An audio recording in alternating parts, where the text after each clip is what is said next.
वो तीन तरह के होते हैं। मल्टी एक्सियल जो ऑल एक्सिस में मूव करें, दैट इज मल्टी एक्सियल। जैसे कि हमारा shoulder joint 1 axis, 2 axis, 3 axis. तो अगर मान लो कि मैं इसको x मान लूं, इसको y मान लूं, इसको z मान लूं, तो ये सभी एक्सिस में मूव कर रहा है। ठीक है। Second one is mono axial joint, जो कि एक ही प्लेन के अंदर मूव करें, उनको हम क्या बोलेंगे? मोनो एक्सियल जॉइंट बोलेंगे। जैसे कि आपकी फेलेंजेस, फिंगर के अंदर जो फेलेंजेस प्रेजेंट हैं, इन फेलेंजेस की अगर हम बात करें तो ये सिंगल एक्सिस पर मूव कर रही है। दूसरा आपका एल्बो जॉइंट, ये भी एक ही एक्सिस, एक ही प्लेन पर मूव कर रहा है। क्या ये इससे नीचे जा सकता है? नहीं। में elbow joint. Then after next one pivot joint. Pivot joint जो है दैट इज बेसिकली जो 270 डिग्री रोटेशन कराता है हमारी नेक की, इस तरह से। ठीक है। और अगर हम इस जॉइंट की बात करें तो ये भी एक ही प्लेन में मूवमेंट हो रहा है। ठीक है। अब आप कहेंगे सर मूवमेंट तो ये भी हो रहा है ना? लेकिन इसके लिए जो जॉइंट रिस्पॉन्सिबल है that is atlanto occipital joint. Atlas और ऑक्सीपिटल के बीच में जो डायकोंडाइलिक जॉइंट है, एटलेंटो ऑक्सीपिटल जॉइंट, वो यस मूवमेंट के लिए रिस्पॉन्सिबल है, जिसको हम नॉडिंग मूवमेंट बोलते हैं। जबकि जो नो मूवमेंट है that is by the pivot joint. इसकी हेल्प से, ये पाइवट जॉइंट की हेल्प से। क्लियर? अब पाइवट जॉइंट होता कैसा है? सिंपल सी बात, जैसे कि ये एक फोरामेन है, दिस इज अ फोरामेन, बीच में स्पेस है, दिखाई दे रहा है। ठीक है। और ये एक पैग है, प्रोसेस है, ये इसके अंदर लग गई, ये। ठीक है। This is a pivot joint. लेकिन अगर आप प्लेन देखोगे तो इसका एक ही प्लेन है ना, क्या इसका प्लेन चेंज हुआ? चलिए, then after come to the next. इसके बाद में नेक्स्ट है आपका बाई एक्सियल जॉइंट, जो कि दो प्लेन में मूवमेंट करा सके। ठीक है। इसमें सबसे पहले होता है सैडल जॉइंट। सैडल जॉइंट जो होता है वो हमारे थंब में प्रेजेंट होता है। ठीक है। तो अगर आप थंब की मूवमेंट देखोगे, सैडल क्या होता है? जो घोड़े के ऊपर काठी रखी जाती है ना बैठने के लिए, वो सैडल शेप होती है बेसिकली। ठीक है। तो वो आगे और पीछे से थोड़ा सा ऊपर होगा और साइड से वो नीचे की तरफ होता है। ठीक है। तो अब उस केस में अगर आप देखेंगे तो थंब की जो ये मूवमेंट है इस तरह से ऊपर और नीचे, ये तो बहुत इजीली हो रही है। ठीक है। लेकिन जो ये रोटेटिंग मूवमेंट है ये इनकम्प्लीट है। ठीक है। एक पॉइंट पर जाकर बेसिकली ये दोबारा से डाउनवर्ड ही हो जाता है, नीचे की तरफ चला जाता है, तो कंप्लीटली रोटेट नहीं करता। लेकिन दो प्लेन में मूवमेंट है, जैसे कि ये एक प्लेन और ये दूसरा प्लेन। ठीक है। तो 2 प्लेन मूवमेंट यहाँ पर प्रेजेंट है। Next one is condyloid joint. Condyloid joint जो होता है वो रेडियस और कार्पल के बीच में प्रेजेंट होता है। आपके कार्पल जो है, जहां से आपका हाथ शुरू होगा, यहाँ पर कार्पल है, अल्ना अंदर की तरफ है। क्या बताया था? अल्फाबेटिकली जो लेटर पहले आता है वो लेटरल साइड में होगा।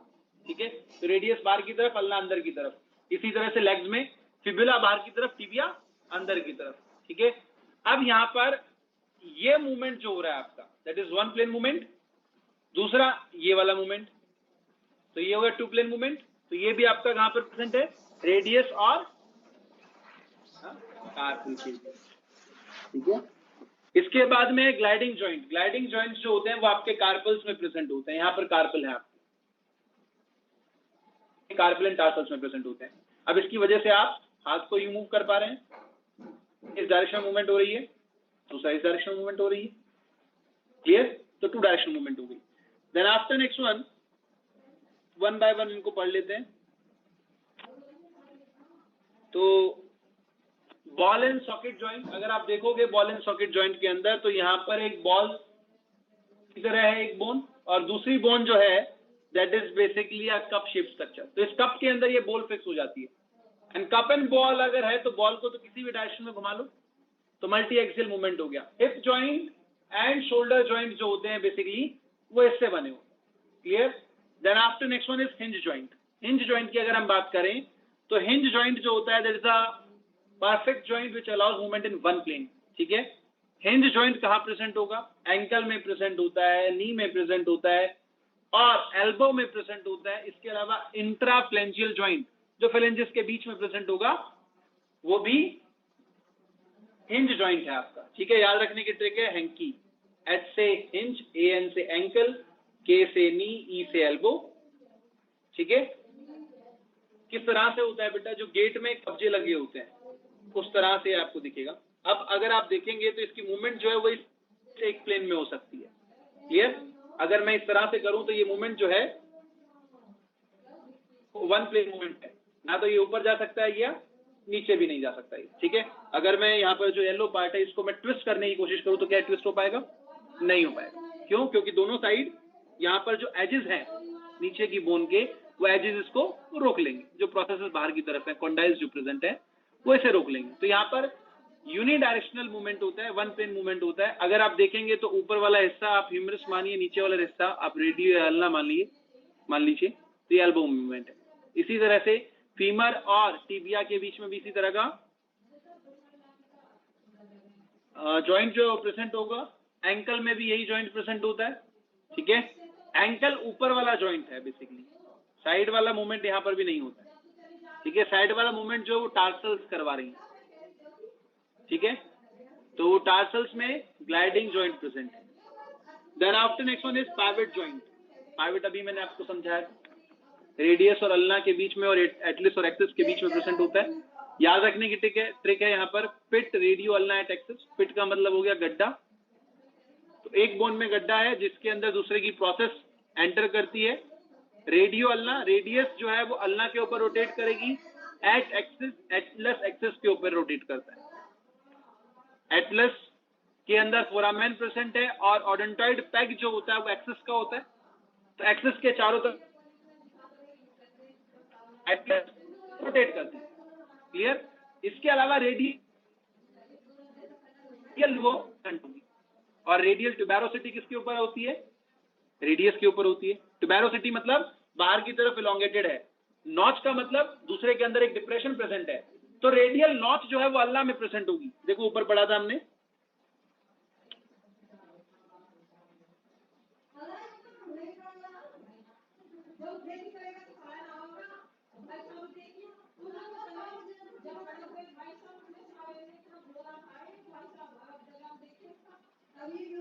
देखो ये रेडियल नॉच है, किसमें प्रेजेंट है? ये अल्ना में।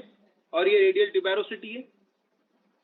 तो रेडियस किसके ऊपर रोटेट कर रही है? अल्ना पर रोटेट कर रही है। ठीक है?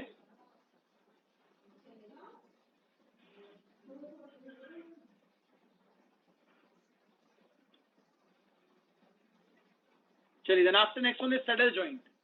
सैडल का मतलब ही होता है घोड़े की काठी बेसिकली। ठीक है? तो सैडल जॉइंट में अगर आप देखोगे तो एक बोन देखो कैसी है, सैडल शेप है, दोनों तरफ से रिजेस जो है वो इसके ऊपर है। तो बाई एक्सियल मूवमेंट होता है, टू प्लेन में मूवमेंट होगा यहाँ पर, और ये लेस फ्री है in comparison to ball and socket. ठीक है? ये कहां पर प्रेजेंट होगा? Carpal and metacarpal of thumb. Carpal कौन सी होती है? ट्रेपीजियम होती है। Trapezium and metacarpal of thumb के बीच में प्रेजेंट हो गई। Then after next one is gliding joint. Gliding joint, दोनों बोन्स फ्लैट होती हैं एक दूसरे के सामने और वो एक दूसरे पर ग्लाइड करती हैं। That is the joint basically present between carpal and tarsals. इसमें एक सबसे इंपॉर्टेंट पॉइंट है, वो है ज़ैगोपोफाइसिस जो वर्टिब्री की होती हैं उनमें भी ग्लाइडिंग जॉइंट होता है। और यहाँ पर बच्चे गलती क्या करते हैं कि जब ग्लाइडिंग जॉइंट पूछा जाता है ज़ैगोपोफाइसिस में, बच्चे बिना देखे आंसर लगाएंगे उसमें कार्टिलेजिनस जॉइंट। तो कार्टिलेजिनस जॉइंट जो होता है वो बेसिकली सेंट्रम रीजन में प्रेजेंट होता है। जो सेंट्रम है, एक वर्टिब्री का सेंट्रम जब दूसरी वर्टिब्री के सेंट्रम पर आकर अटैच होता है, उस जगह बीच में कार्टिलेज प्रेजेंट होता है basically.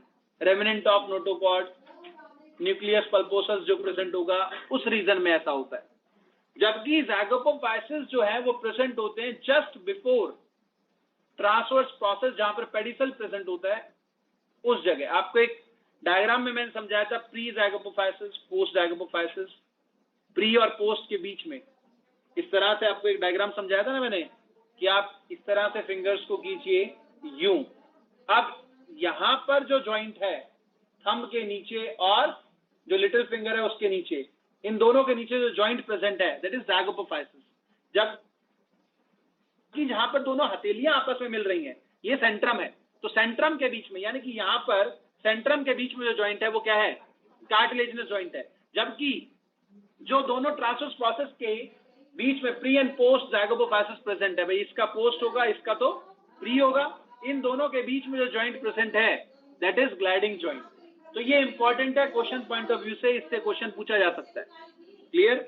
Then after next one is angular, ellipsoid और कॉन्डाइलॉइड जॉइंट। ठीक है, ये 2 डायरेक्शनल मूवमेंट को अलाउ करता है, back and fourth, side by side. Radius और कार्पल के बीच में ये जॉइंट होता है। And metacarpophalangeal joint. मेटाकार्पोफेलेंजियल क्या है बेटा? मेटाकार्पल और फेलेंजिस के बीच में। मेटाकार्पल आपके यहाँ प्रेजेंट है हथेली में, ठीक है, फेलेंजिस आगे हैं। तो फेलेंजिस का पहला मूवमेंट ये किसकी वजह से हो रहा है? मेटाकार्पल और फेलेंजिस के बीच में जॉइंट की वजह से हो रहा है। अब दूसरा मूवमेंट, जब आप साइड बाय साइड मूव कर सकते हैं, ये हो रहा है एक साइड मूवमेंट, दूसरी साइड मूवमेंट, तो ये भी किस तरह का जॉइंट है? एलिप्सॉइड और कॉन्डाइलॉइड जॉइंट है। ठीक है, दूसरा ये थोड़ा सा ऊपर पीछे भी चले जा सकता है, हल्का सा, ठीक है, इसलिए इसको कॉन्डाइलॉइड में कंसिडर किया जाता है। Then after come to the next, lever system. Study of body movements को हम किनेसियोलॉजी कहते हैं। बेटा किसी को कोई डाउट है अभी? अगर इसमें तो पूछ सकता है। तो बॉडी मूवमेंट्स के टाइम पर क्या होगा कि बोन जो है वो लिवर का काम करती है और जॉइंट जो है वो फल्क्रम का काम करता है। फल्क्रम हमेशा फिक्स्ड रहता है। जैसे कि फॉर एग्जांपल, अगर मैं ये हथेली के ऊपर इस पेन को रख दूं इस तरह से, तो मान लो कि ये बोन है और इस पेन को मैंने यहाँ पर बीचों बीच रख दिया। अब मूवमेंट किस में हो रही है? बोन में। किसकी वजह से हो रही है? हथेली की वजह से हो रही है। ठीक है, लेकिन हथेली अपनी जगह फिक्स है। ठीक है, तो ये हथेली जो हो गया वो फल्क्रम हो गया और मेरा बोन क्या हो गया? लिवर। अब अगर मान लो कि ये इस तरह का जॉइंट है तो क्या मूवमेंट हो पा रही है? तो जॉइंट फिक्स हो गया ये तो मूवमेंट किसकी वजह से हो रही थी? फल्क्रम की वजह से, हाँ कि ना? और लिवर जो है वो उसके ऊपर घूम रहा था। ठीक है, तो अब यहाँ पर अगर हम देखें तो एक रिजिड रोड जब किसी भी फिक्स पॉइंट के ऊपर घूमती है तो उसको हम लिवर सिस्टम कहते हैं, और उस फिक्स पॉइंट को हम क्या कहेंगे? फल्क्रम। और उस घूमने वाली रोड को हम क्या कहेंगे? लिवर। मूवमेंट कैसे हुई? मूवमेंट होने के लिए यहाँ पर एफर्ट और उसके साथ साथ लोड और रेजिस्टेंस दोनों एक साथ काम करते हैं। एफर्ट जो है वो बेसिकली मसल कॉन्ट्रैक्शन से आता है और लोड जो है बेसिकली या रेजिस्टेंस जो है वो उस मूवमेंट को अपोज करता है बाय वेट। जब कॉन्ट्रैक्शन यानी कि एफर्ट रेजिस्टेंस से ज्यादा होगा तो उस केस में मूवमेंट होती है, उस केस में मूवमेंट होती है। अभी आगे इसको एक्सप्लेन करूंगा कि कैसे होता है ये। अब types of liver, first class, second class and third class liver. बहुत आसान है, याद रखने की ट्रिक है, रफी फ्री रहे। आर से रेजिस्टेंस, एस से फल्क्रम, ई से एफर्ट। क्लियर? ज्यादा डिटेल में जाने की जरूरत नहीं है। फर्स्ट क्लास लिवर जो होता है वो कैंची की तरह होता है, सीजर की तरह। ठीक है, अब सीजर में आप जो रेजिस्टेंस लगाते हैं वो बीच में लगाते हैं। यहाँ पर आप कपड़ा अगर बीच में रख रहे हैं, क्लोथ बीच में रख रहे हैं और इधर से एफर्ट लगा रहे हैं तो वो रेजिस्टेंस कट हो जाएगी, एफर्ट ज्यादा है उसमें। दूसरा केस देखो, उस रेजिस्टेंस की जगह अगर आप पत्थर लगा दो तो कट पाएगा? क्यों? क्योंकि आपका एफर्ट उस रेजिस्टेंस से ज्यादा नहीं है। ठीक है, और फल्क्रम जो होता है कैंची में वो बीचों बीच प्रेजेंट होता है। क्लियर? यही हमारे नेक में भी प्रेजेंट होगा। जैसे कि पूरे स्कल का लोड, हेड का लोड बेसिकली इस जॉइंट पर है बीचों बीच। ठीक है, that is atlanto occipital joint, correct? और जो सर्वाइकल रीजन के अंदर मसल्स प्रेजेंट होती हैं वो बेसिकली क्या करती हैं? इस पूरे लोड को ऊपर उठाकर रखती हैं, वो कॉन्ट्रैक्टेड कंडीशन में रहती हैं। अब जो लोग लॉन्ग टर्म के अंदर आगे की तरफ झुककर बैठते हैं या गर्दन को नीचे करके और पढ़ते हैं तो उनकी सर्विकल मसल्स के अंदर फटीग होना शुरू हो जाता है। ठीक है, थकना शुरू कर देती हैं वो मसल्स। ठीक है, और धीरे धीरे वो मसल्स वीक होना शुरू होंगी और वीक होने की वजह से वो वहां पर उस लोड को उठा नहीं पाती। ठीक है, कहते हैं कि इसको सर्विकल का पेन होता है, सर्वाइकल पेन हो गया इसको। अब वो क्या करेगा? एक कॉलर लगा देते हैं। कॉलर से क्या होगा कि उसकी नेक जो है वो अपराइट रहेगी हमेशा। असल में एटलेंटो ऑक्सीपिटल जॉइंट जो होता है वो हमारी नेक को, हमारे हेड को अपराइट रखने में हेल्प करता है। अब अपराइट रखने के लिए यहां पर सर्वाइकल मसल्स जो होती हैं वो असल में इसको ऊपर रखती हैं। एफर्ट किधर लग रहा है मसल्स का? नीचे की तरफ। लोड जो है वो आगे ऊपर की तरफ उठा हुआ है। अगर अब ये एफर्ट कम हो गया, अगर ये एफर्ट कम हो गया तो क्या होगा? ये रेजिस्टेंस इसको नीचे की तरफ ले जाएगा, लोड इसको नीचे की तरफ ले जाएगा, लेकिन फलक्रम तो अपनी जगह फिक्स रहा। तो अब हम क्या करते हैं, इस फलक्रम वाली जगह पर एक कॉलर लगा देते हैं जो कि उस एफर्ट को कम करता है और मसल्स को वहां पर रिपेयर होने का टाइम दे देता है। क्लियर? दूसरा case, second class lever. Second class lever जो होता है जब human body tip of the toes के ऊपर रेस्ट करती है, उस केस में किस तरह का होता है? ट्रॉली बैग देखा सभी ने? ट्रॉली बैग में एक साइड टायर लगे होते हैं, ठीक है, बीच में लोड होता है और उठाने के लिए सामने से एफर्ट। क्लियर? अब एफर्ट ज्यादा होना चाहिए। एक ट्रॉली बैग जिसके अंदर 10 किलो वजन रखा हुआ है, अगर आप 2 साल के बच्चे को कहोगे कि आप इसको ऊपर उठाओ, क्या उठा पाएगा? नहीं। और अगर आप एक 100 केजी के आदमी कहोगे कि आप इस 10 केजी को आराम से उठा लो, तो उठा लेगा। क्लियर? क्योंकि उसका एफर्ट क्या है? बहुत ज्यादा है। लेकिन अगर उसमें 100 केजी वेट डाल दोगे तो क्या उठा पाएगा? नहीं। That is how it is कि यहाँ पर एफर्ट और रेजिस्टेंस दोनों एक डायरेक्शन में है। फलक्रम से एक डायरेक्शन में प्रेजेंट होने की वजह से यहाँ पर सेकेंड क्लास लीवर जो होता है वो लीस्ट एफिशिएंट होता है। अपने फिजिक्स में ही पढ़ा हुआ है इसको। पढ़ा कि नहीं पढ़ा लीवर सिस्टम? नहीं। चलिए, then after next one is third class lever. Third class lever जो है वो एल्बो में प्रेजेंट होता है। घर में चिमटा देखा है सभी ने? टोंग। तो अगर आप देखोगे तो टोंग पीछे की तरफ फलक्रम होता है, फिक्स पॉइंट होता है। एफर्ट कहां लगाते हो? बीच में। एफर्ट कहां लगाते हो? बीच में। और आगे चपाती को जब वो पकड़ता है तो वो क्या होगा? चपाती उसके लिए एक रेजिस्टेंस हो गई, हाँ कि ना? अब इसको समझने के लिए ये हमारे एल्बो जॉइंट में प्रेजेंट होता है। किस तरह से? यहां पर आपने वजन रख दिया, ठीक है। अब ये वजन रखने से यहां की मसल्स जो होती हैं, एल्बो और हैंड के बीच की मसल्स जो होती हैं वो कॉन्ट्रैक्ट करती हैं। अब वजन अगर ज्यादा होगा तो ये मसल्स कॉन्ट्रैक्ट करती रहेंगी, लेकिन वजन और भी ज्यादा होगा तो फलक्रम कहां पर है? यहां पर है, एल्बो में है, जो कि अपनी जगह फिक्स्ड है। क्लियर? कोई डाउट इसमें किसी को? हाँ कि ना? हाँ जी बेटा, क्लियर है सभी को? आगे बढ़े। Yes sir. Yes sir. चलिए, याद रखने की ट्रिक है, रफी फ्री रह। रफी फर्स्ट के लिए resistance, fulcrum effort, free fulcrum resistance effort, रह resistance effort fulcrum. Clear? Sir एक बार थर्ड वाला बताना। थर्ड वाला ये टोंग वाला, चिमटे वाला। Yes sir. यूज किया चिमटा कभी? तो चिमटे का जो जॉइंट होता है वो कहां पर होता है? पीछे की तरफ होता है। एफर्ट आप बीच में लगाते हैं। Yes sir. ठीक है, और रेजिस्टेंस उससे आगे। देख मेरे पास किसी इतनी भी चीज मूवी को है अगर आप पकड़ रहे हैं, पीयूष, कोई सी चीजें बता दियो, नई जो से नई, रेजिस्टेंस है पुराने वो से आगे की पुराने। तरफ रहेगा। करेक्ट?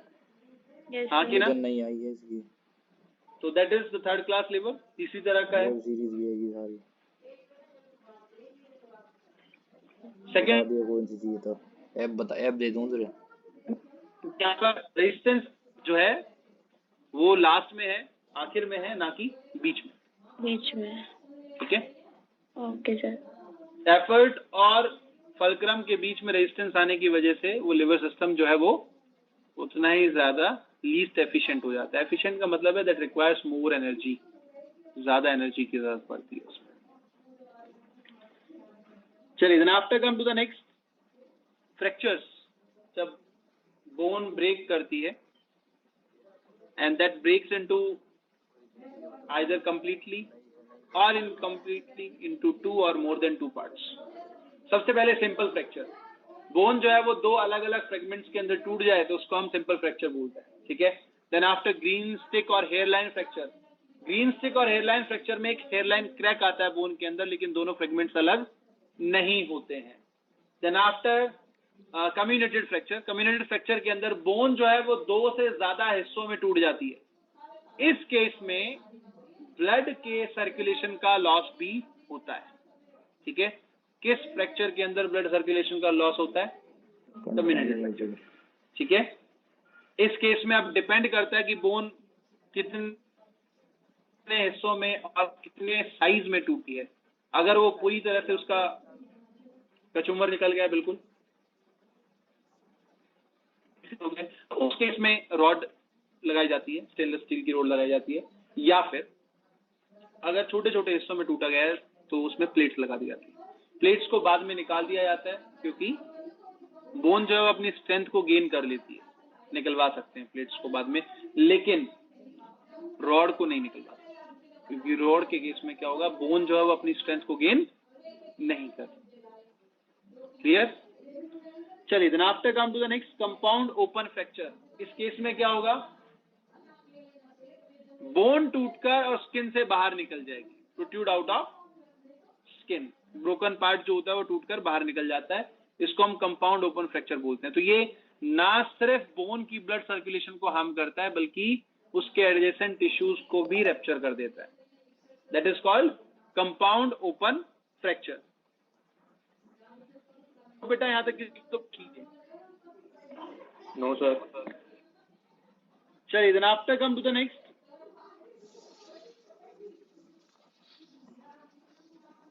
Extra thrust. हमारी बॉडी की long bones, short bones, flat bones, irregular and sesamoid bones कौन सी हैं?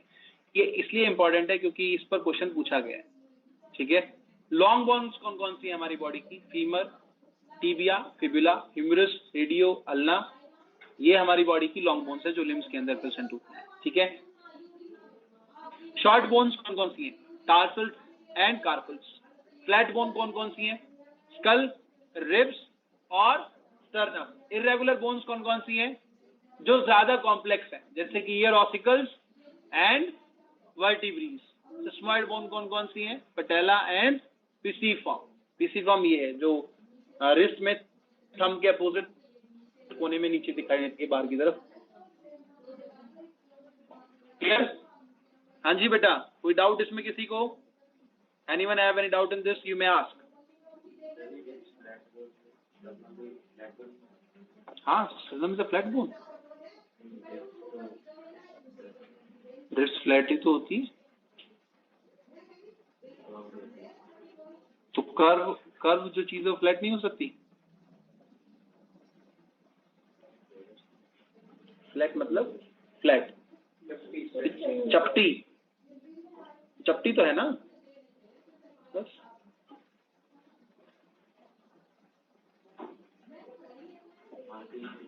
नोट्स नहीं पढ़ा है मैंने, क्या बात कर, शेयर तो कर दिए कल।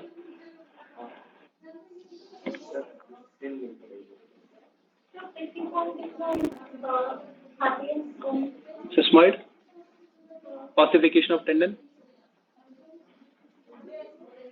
ऑसिफिकेशन ऑफ टेंडन जब होता है तो उससे नी कैप बनता है, पैटेला और पिसिफॉर्म। अब आती का, अच्छा तुम लोकेशन पूछ रहे हो, that is a carpel.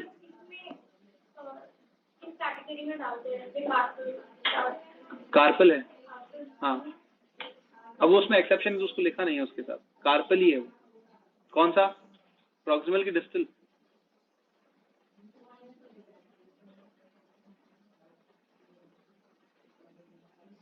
Tree trap cap of hum and scald unit for tree perform. ये ट्रिक बताई थी ना अभी पिछली क्लास में। तो जो डिस्टल वाला है वो पहला हिस्सा है, प्रॉक्सिमल वाला जो है वो आखिरी हिस्सा है। ट्री परफॉर्म, पी लेटर बाद में आया, यानी कि प्रॉक्सिमल का हिस्सा है। तो ये प्रॉक्सिमल है पहले आगे की तरफ, इससे आगे चार और है। चलिए, then after next one is disorders of muscular and skeletal system. The very first one is tetany.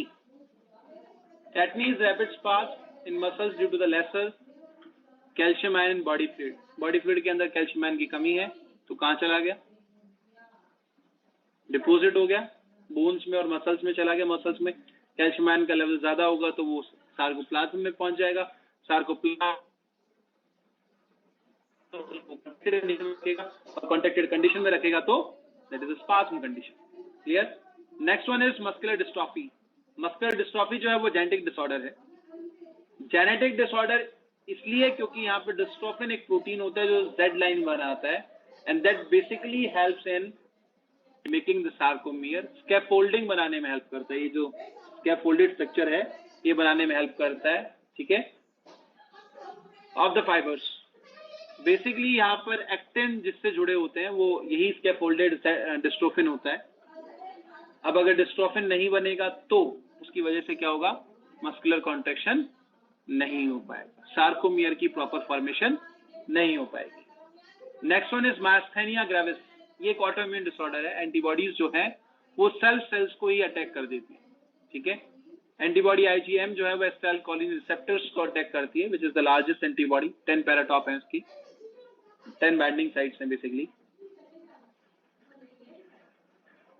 अब इससे क्या होगा कि एसिटाइलकोलिन का साइनेप्टिक क्लेफ्ट या न्यूरोमस्कुलर जंक्शन में रिलीज होने के बाद भी वो मसल पर बाइंड नहीं कर सकता। मसल पर बाइंड नहीं कर सकता तो सोडियम आयन का इन्फ्लक्स नहीं होगा। इन्फ्लक्स ऑफ सोडियम आयन नहीं हुआ तो क्या होगा, टी ट्यूब्यूल से जब सोडियम आयन की एंट्री नहीं होती तो सार्कोप्लाज्मिक रेटिकुलम से कैल्शियम आयन नहीं निकल सकता, और कैल्शियम आयन अगर बाहर नहीं निकलेगा सार्कोप्लाज्म में तो मस्कुलर कॉन्ट्रैक्शन होगा कैसे।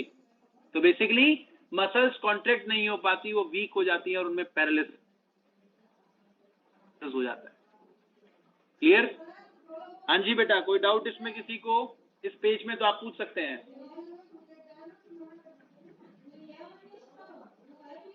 Anyone have any doubt in this? You may ask.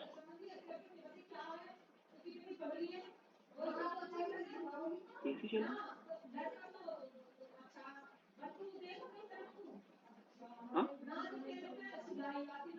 चलिए, then after come to the next, arthritis. Arthro का मतलब होता है जॉइंट और आइटिस का मतलब होता है पेनफुल स्वेलिंग। तो बेसिकली आर्थराइटिस क्या है, इन्फ्लेमेशन ऑफ जॉइंट्स। सिम्टम्स क्या होंगे, रेडनेस, हीट, पेन, स्वेलिंग, इसके जनरल सिम्टम्स हैं। Next one is gout.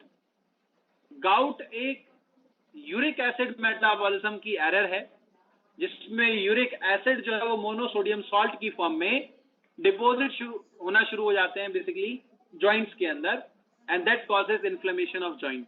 इसको हम गाउटी आर्थराइटिस भी बोलते हैं, ठीक है। Then after next one is dislocation. Dislocation क्या है बेटा, कि basically articulation surface of a bone अगर है, आर्टिक सरफेस या आर्टिकुलेशन सरफेस किसी बोन का है, वो अपने एडजेसेंट आर्टिकुलेशन सरफेस से डिसलोकेट हो जाए, उसको हम क्या बोलते हैं, एडजेसेंट लिगामेंट को भी डैमेज कर सकता है, जरूरी नहीं करे, ठीक है।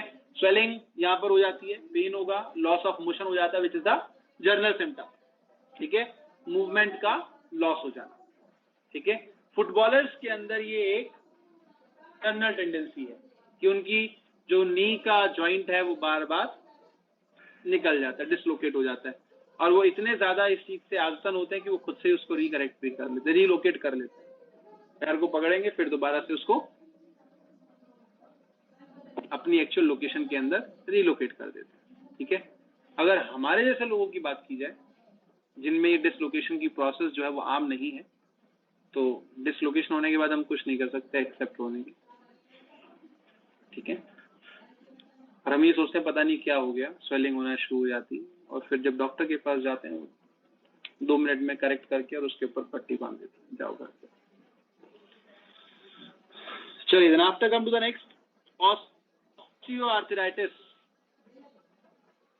डीजनरेटिव जॉइंट की डिजीज है ये, जिसमें डीजनरेशन ऑफ आर्टिकुलेशन कार्टिलेज होता है। आप ध्यान से अगर देखें तो साइनोवियल जॉइंट के अंदर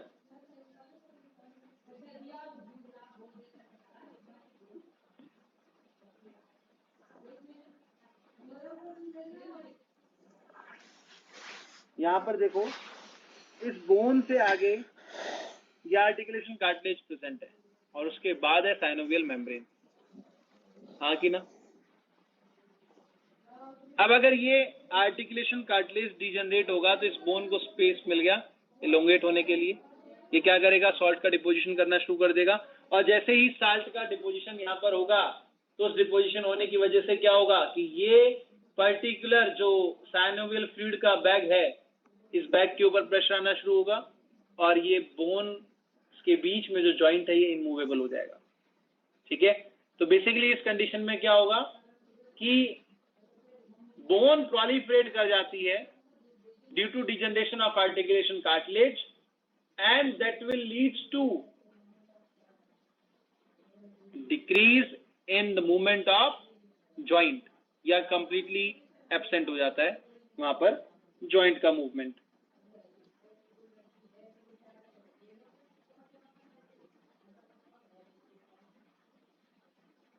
तो इसको हम ऑस्टियोआर्थराइटिस कंडीशन कहते हैं, ठीक है, जॉइंट को इमूवेबल बनाता है। सिम्टम्स क्या होंगे बेटा इसके? तो बेसिकली ये अफेक्ट करता है हमारे नी जॉइंट को, हाथों के जॉइंट को और स्पाइनल जॉइंट को। ये तीनों क्वेश्चन में पूछे गए हैं, इसलिए इंपॉर्टेंट है, ठीक है। नी, हैंड एंड स्पाइनल जॉइंट्स को अफेक्ट करता है। ऑस्टियोमैलेशिया और rickets.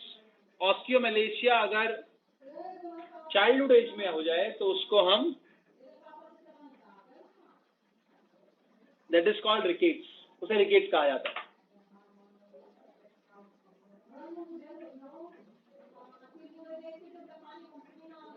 Clear? Reason insufficient amount of calcium and phosphorus हो सकता है, या फिर बचपन में विटामिन डी की कमी होने की वजह से ऐसा हो सकता है, किडनी के डैमेज होने की वजह से हो सकता है, और that might B inherent defects, यानी कि ये हेरिडिटरी भी हो सकता है, ठीक है। तो बोन की मेल फॉर्मेशन होने की वजह से लेग्स जो है वो यहाँ पर बो की तरह दिखाई देती हैं, बो एंड एरो, ठीक है, धनुष की तरह दिखाई देती हैं बेसिकली, इसलिए इसको बो लेग डिजीज कहा जाता है। Next one is osteoporosis. Osteo का मतलब होता है बोन, पोर का मतलब होता है basically loss of salt and minerals, जिसकी वजह से पोर की फॉर्मेशन होती है, एंसेसिस प्रोसेस।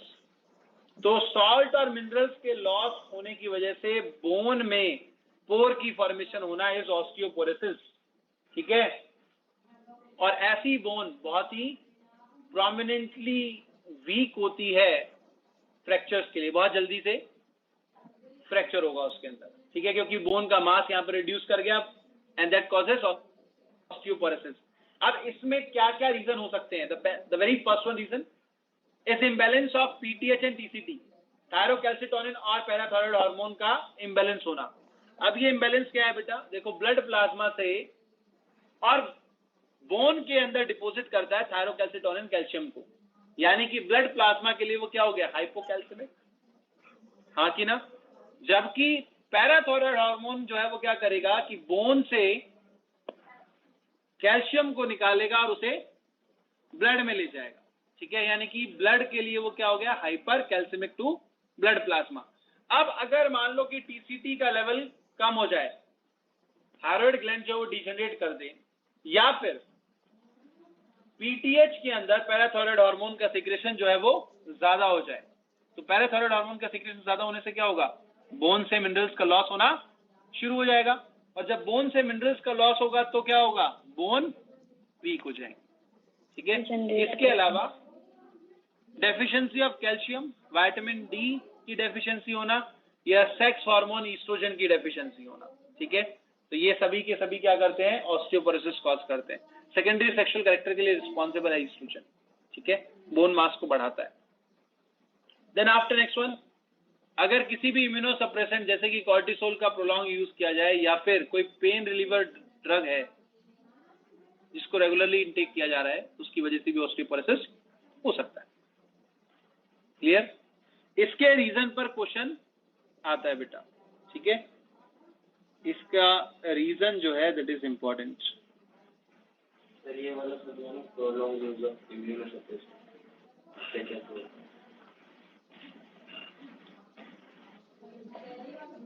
डब्ल्यूबीसी का नंबर क्या हो जाएगा इम्यूनोसप्रेसेंट की वजह से?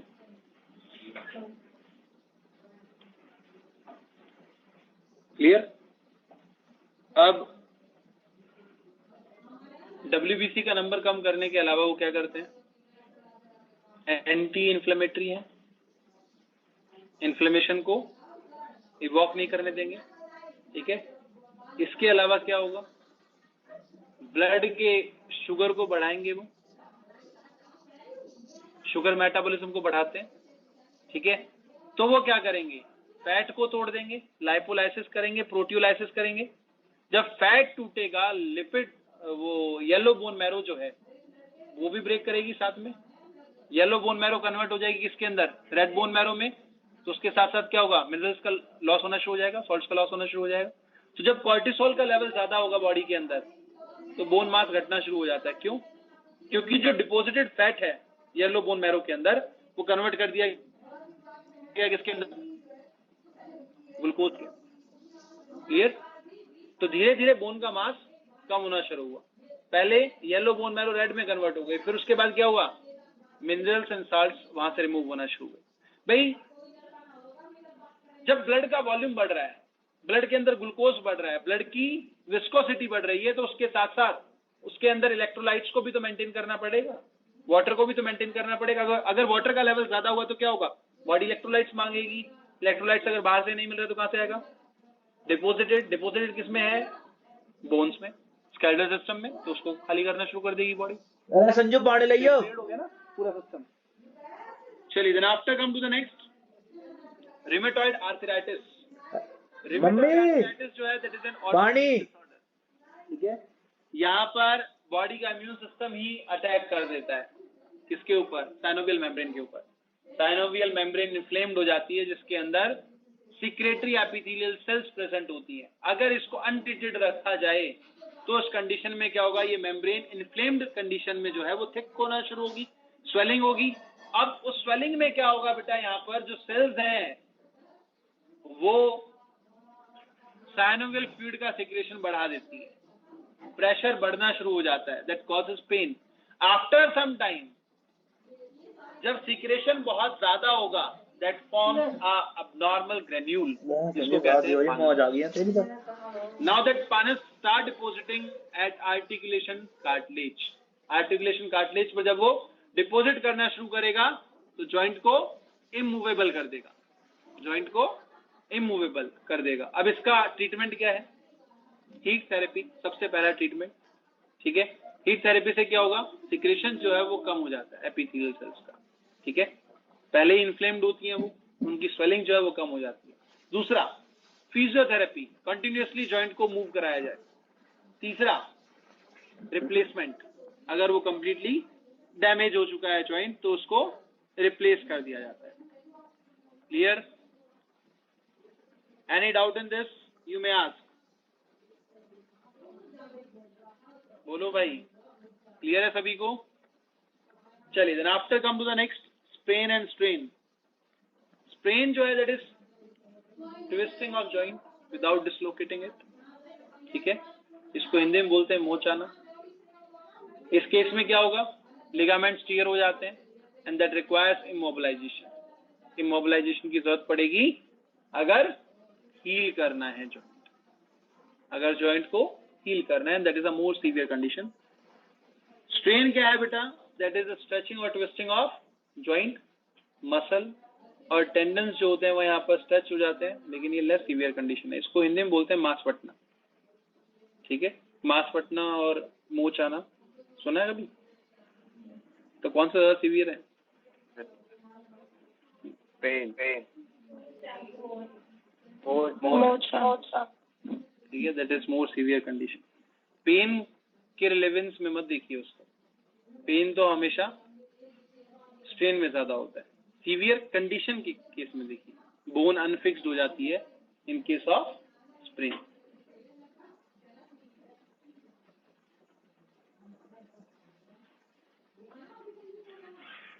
अगर आप कोई स्पोर्ट्स देखते हैं जैसे फुटबॉल, क्रिकेट, ये कहा जाता है कि अगर जॉइंट का लिगामेंट टियर हो गया तो मतलब उसका कैरियर खत्म है। रीजन, क्योंकि टियर होने के बाद पहले तो उसको इमोबिलाइजेशन की जरूरत पड़ेगी, दूसरा that particular joint is prone to that particular process. Repair होने के बाद वो चीज वैसा तो नहीं बन पाएगी दोबारा से, ठीक है। वाले फुटबॉलर चल जाते हैं, लेकिन अगर जॉइंट पे से लिगामेंट टियर हो जाए फिर तो स्पोर्ट्स का कैरियर ही खत्म हो जाता है। चलिए, this is what we have all about in this chapter, muscles and skeletal system. किसी को कोई डाउट है अगर इसमें तो पूछ सकता है बेटा।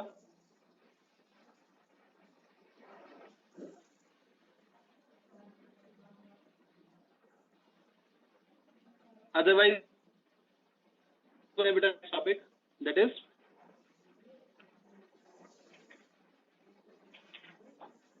neural control and coordination.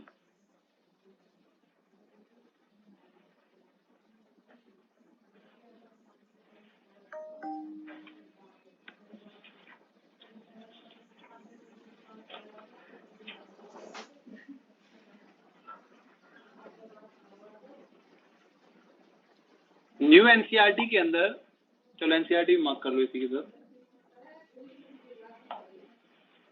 एक होलोग्राम दिया गया है हर चैप्टर के ऊपर, दिया है ना ये वाला।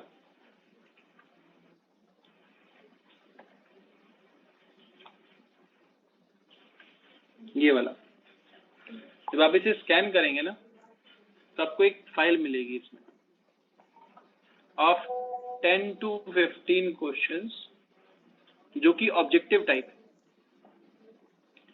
वो हमें क्यों करने हैं? उसका रीजन है कि उसके नियर अबाउट क्वेश्चंस या वही क्वेश्चंस आने के चांसेस ज्यादा होते हैं। ठीक है, तो हम मैक्सिमम क्वेश्चंस या इंपॉर्टेंट क्वेश्चंस को साथ में प्रैक्टिस करते चलते। क्लियर? यस और नो? तो इस होलोग्राम को अगर आप स्कैन करेंगे गूगल लेंस से, जो सभी के फोन में होता है, तो ये आपको उस पर्टिकुलर वेबसाइट पर ले जाएगा। समवट शिक्षा कुछ करके वेबसाइट है, पूरा इसको हम बोलते हैं एनसीईआरटी एग्जाम्पल क्वेश्चन। क्लियर? चलिए, तो कहाँ तक मार्क कर लिया था? हैं? ई पाठशाला। हाँ, ई पाठशाला, शिक्षा पाठशाला, ई पाठशाला कुछ करके है वेबसाइट। ये मार्क हो गया था बेटा लास्ट टाइम हमारा। जॉइंट से करना है सर। Joints,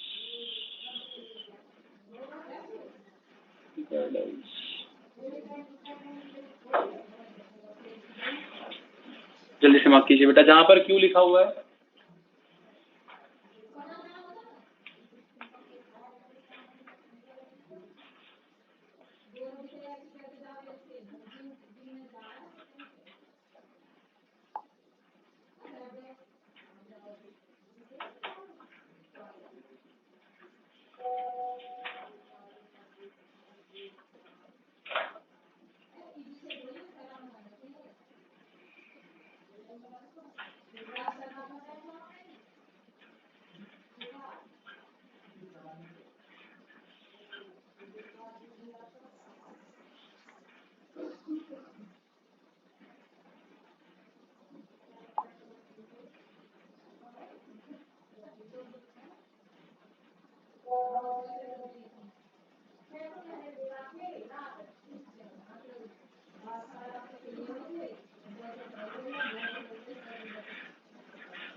done sir.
कर लिए बेटा मार्क्स सभी ने? यस। जी। सर जिनके पास न्यू एनसीईआरटी नहीं है उनको कहाँ से मिलेगा ये वाला? स्कैन कैसे करेंगे वो? चलो उनको मैं प्रोवाइड कर दूंगा बेटा, ठीक है। I will okay post sir. In your Telegram group. जाकर डाउनलोड कर लीजिए। तो नया पीडीएफ मिल ही नहीं रहा, पुराने साल की पीडीएफ दिखा रहा है। कर ही गया था उसमें तो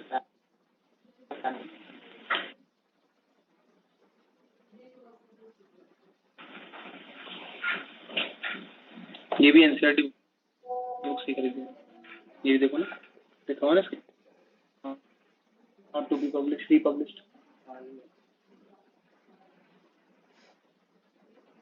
कोई बात नहीं, देख क्लास में भी आप स्कैन करोगे तो स्कैनर तो कम करेगा ही।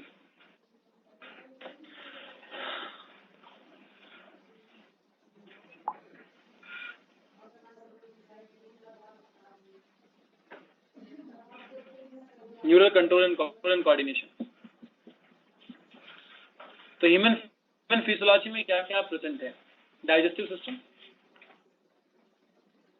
Breathing and exchange of gases, respiratory system, circulatory system, excretory system, locomotion and skeletal system, reproductive system, इसका नहीं लिया, नर्वस एंड एंडोक्राइन।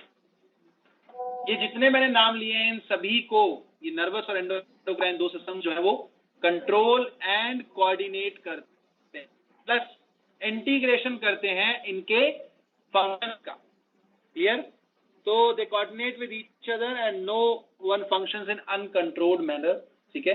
और बॉडी जो है होम्योस्टेसिस को मेंटेन करती है। आपके एनसीईआरटी के फर्स्ट पेज का पूरा समरी है, ठीक है। होम्योस्टेसिस क्या है? That is a controlled condition to maintain life, ये एनसीईआरटी में लिखा हुआ है, ठीक है। कंट्रोल्ड कंडीशन है लाइफ को मेंटेन करने के लिए, that is maintained by the two systems. अब ये दो सिस्टम्स कौन कौन से हैं? Nervous and endocrine. Endocrine system is itself controlled by the nervous system, ठीक है। हाइपोथैलेमस जो है वो ऑर्गेनाइज एंडोक्राइन ग्लैंड नहीं है, बस उसका फंक्शन ऐसा है कि वो न्यूरो हार्मोन्स को सीक्रेट करता है जो कि हमारे पिट्यूटरी ग्लैंड को कंट्रोल करते हैं।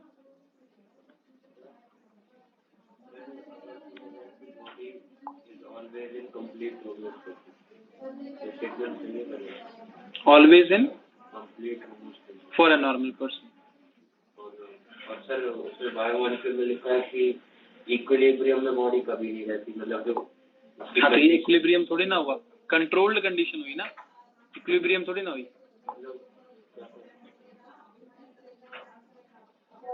मतलब है कि हार्ट बीट तुम्हारा 75 पे मेंटेन रहेगा, किडनी जो है वो 1200 ml ऑफ ब्लड जो है वो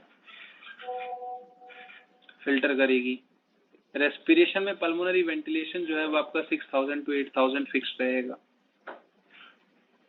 ये कंट्रोल्ड कंडीशन है, क्या ज्यादा नहीं होता? होता है ना, ब्रीदिंग रेट बढ़ता है उसको कंट्रोल किया जाता है, हार्ट रेट बढ़ता है उसको कंट्रोल किया जाता है, ब्लड प्रेशर बढ़ता है उसको कंट्रोल किया जाता है। तो कंट्रोल करना होम्योस्टेसिस को मेंटेन करना है, और अगर आप कंट्रोल नहीं कर पाएंगे तो उसका इफेक्ट क्या होगा? उसके तो बहुत सारे इफेक्ट हैं, ठीक है। मान लो कि किडनी डैमेज हो गई, बहुत सिंपल सी कंडीशन, किडनी ने ब्लड का फिल्ट्रेशन स्लो कर दिया, यूरेमिया सबसे पहले होगा, ब्लड में यूरिया एक्यूमुलेट होना, यूरिया एक्यूमुलेट होगा तो यूरिक एसिड भी बढ़ेगा। अब अगर यूरिक एसिड बढ़ा तो यूरिक एसिड क्रिस्टल्स जाकर, अभी हमने लास्ट चैप्टर में पढ़ा, गाउटी आर्थराइटिस कॉज करेगा, यूरिक एसिड मेटाबॉलिज्म में एरर होगा। क्लियर? इसी तरह लिवर में इन्फ्लेमेशन हो गया, बाइल क्रिएशन नहीं हुआ, फैट जो है वो हमारी बॉडी में एब्जॉर्ब नहीं होगा, इमल्सिफिकेशन ऑफ फैट नहीं हो पाएगा, करेक्ट। उसके अलावा यूरिया की फॉर्मेशन नहीं हो पाएगी, अदर नाइट्रोजनस वेस्ट जो है वो ब्लड में बढ़ेंगे। अदर का मतलब है असल में अमोनियम आयन बढ़ेगा, क्योंकि अमोनियम आयन और CO2 को कन्वर्ट करता है यूरिया में कौन? लिवर के अंदर चलने वाली यूरिया साइकिल, अब उससे क्या होगा, एजोटेमिया कंडीशन हो जाएगी। एजोटेमिया कंडीशन क्या थी, नाइट्रोजनस कंपाउंड का ब्लड के अंदर बढ़ना, ठीक है। अब ब्लड का वॉल्यूम बढ़ेगा, अगर किडनी फेल्योर कंडीशन है तो ब्लड का वॉल्यूम बढ़ना ही है या घटना है, बढ़ेगा, तो हार्ट की फंक्शनिंग अफेक्ट होंगी। तो धीरे धीरे एक ऑर्गन के फेल होने से मल्टीपल ऑर्गन फेलियर होना शुरू हो जाता है। इन सभी को कोऑर्डिनेट करना, एक दूसरे की फंक्शनिंग को यहां पर रेगुलेट करना, ये सब काम नर्वस सिस्टम का और एंडोक्राइन सिस्टम का है। क्लियर? एक मेटाबॉलिक एरर छोटा सा, पैराथायरॉयड हार्मोन का लेवल बढ़ जाना, हाइपर पैराथायरॉयडिज्म अगर हो गया तो ऑस्टियोपोरोसिस हो जाएगी। होगी कि नहीं होगी? होगी ना। बस यही है, कंट्रोल्ड मैनर में रखना। लेकिन इसका मतलब ये थोड़ी ना कि इक्विलिब्रियम अचीव कर लिया गया, इक्विलिब्रियम थोड़ी ना अचीव किया गया। That is a steady state, non equilibrium steady state है, ठीक है। इक्विलिब्रियम में नहीं रखा गया किसी चीज को। इक्विलिब्रियम को अचीव करना मतलब कि डेथ। चलिए, then after come to the next functions of nervous system. क्या फंक्शन है? जितने भी बॉडी सिस्टम्स हैं उनको कंट्रोल एंड कोऑर्डिनेट करता है बेसिकली। रेगुलेशन क्या है? That is adjustment of the all the variables of the body systems, जो कि नेचर ऑफ बॉडी फंक्शंस को डिटरमाइन करते हैं।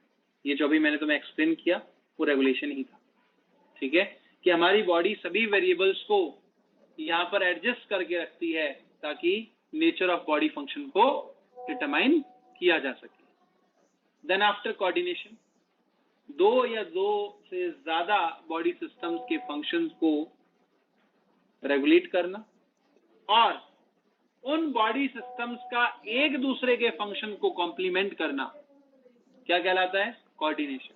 जैसे कि किडनी और हार्ट के बीच में कोऑर्डिनेशन, ब्लड का वॉल्यूम घटेगा, किडनी बढ़ा देगी रीअब्जॉर्प्शन, ब्लड का वॉल्यूम बढ़ेगा, इंक्रीज करेगा, तो हार्ट एट्रियल नाइट्रोरेटिक फैक्टर को सिक्रीट करता है, जो क्या करता है? ब्लड के वॉल्यूम को कम कर देता है। तो दोनों एक दूसरे के फंक्शन को क्या कर रहे हैं? कॉम्प्लीमेंट कर रहे हैं। अगर कम हो गया ब्लड का वॉल्यूम तो किडनी ने बढ़ा दिया, बढ़ गया तो हार्ट से रिलीज होने वाले हार्मोन ने क्या किया? उसको कम करवा दिया।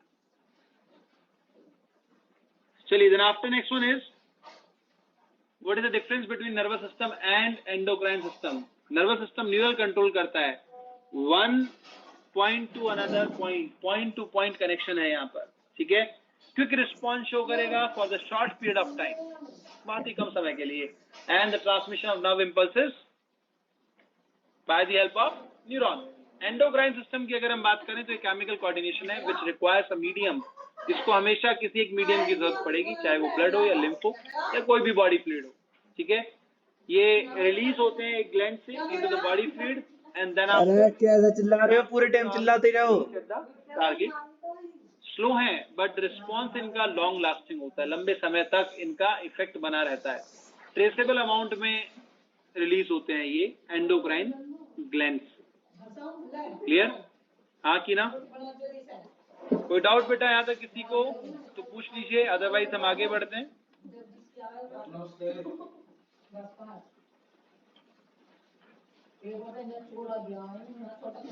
एक मिनट में अटेंडेंस भी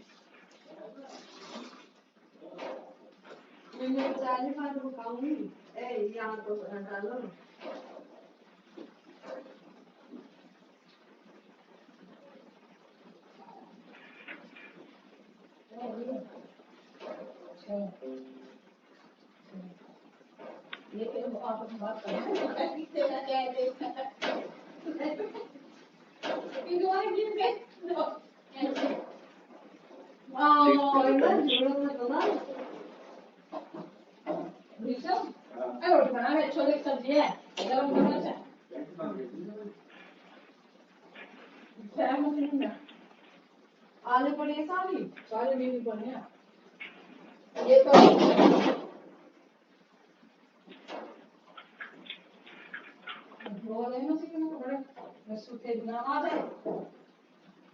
रोड बना ले जल्दी इनके चलेगी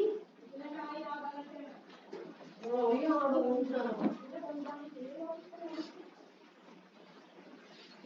अच्छा सामने डॉक्टर के पास दिखाने चलोगे?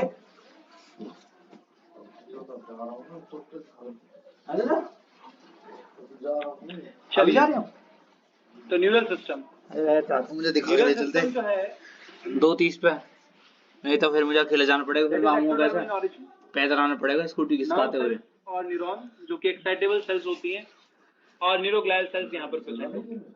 हाँ न्यूरोग्लायल सेल्स ना वो पट्टी करेगा ना, मोर देन 50% ऑफ कलम पूछ का आया इस वाले से तो यूनिवर्सल और पट्टी इसके होगी। अंदर मैक्रोग्लायल सेल, माइक्रोग्लायल सेल्स, श्वान सेल्स और न्यूरोलेमोसाइट्स प्रेजेंट होती है। क्लियर? मैक्रोग्लायल सेल्स फर्दरली दो तरह की होंगी, एस्ट्रोसाइट्स जिनको हम बोलते हैं, फाइब्रस एंड प्रोटोप्लाज्मिक, जो हम पहले पढ़ चुके हैं। प्रोटोप्लाज्मिक एस्ट्रोसाइट्स जो होती हैं वो ब्लड ब्रेन बैरियर की फॉर्मेशन करती हैं, जबकि फाइब्रस एस्ट्रोसाइट्स जो होती हैं वो न्यूरॉन्स को रिपेयर करने में हेल्प करेंगी, बिकॉज न्यूरॉन और नर्व सेल्स जो हैं वो डिवाइड नहीं करती। ठीक है, सेलर डिवीजन एब्सेंट होता है after birth. Then after next one is microglial cells. They are the only cells of nervous system which is mesodermal in origin, जो इनकी सबसे इंपॉर्टेंट बात है, और ये फैगोसाइटिक इन नेचर होती है। Next one is Schwann cells and neurolemmocytes. तो श्वान सेल्स और न्यूरोलेमोसाइट्स जो है वो बेसिकली माइलिन शीट बनाती हैं पेरिफेरल नर्वस सिस्टम के अंदर, but they are absent in central nervous system. तो सेंट्रल नर्वस सिस्टम में कौन बनाएगा? ऑलिगोडेंड्रोसाइट सेल्स बनाती हैं basically. They are also the glial cells which is present in the central nervous system, और myelin sheet की फॉर्मेशन करती है around the nerve cell. Study of neural system को हम न्यूरोलॉजी कहते हैं।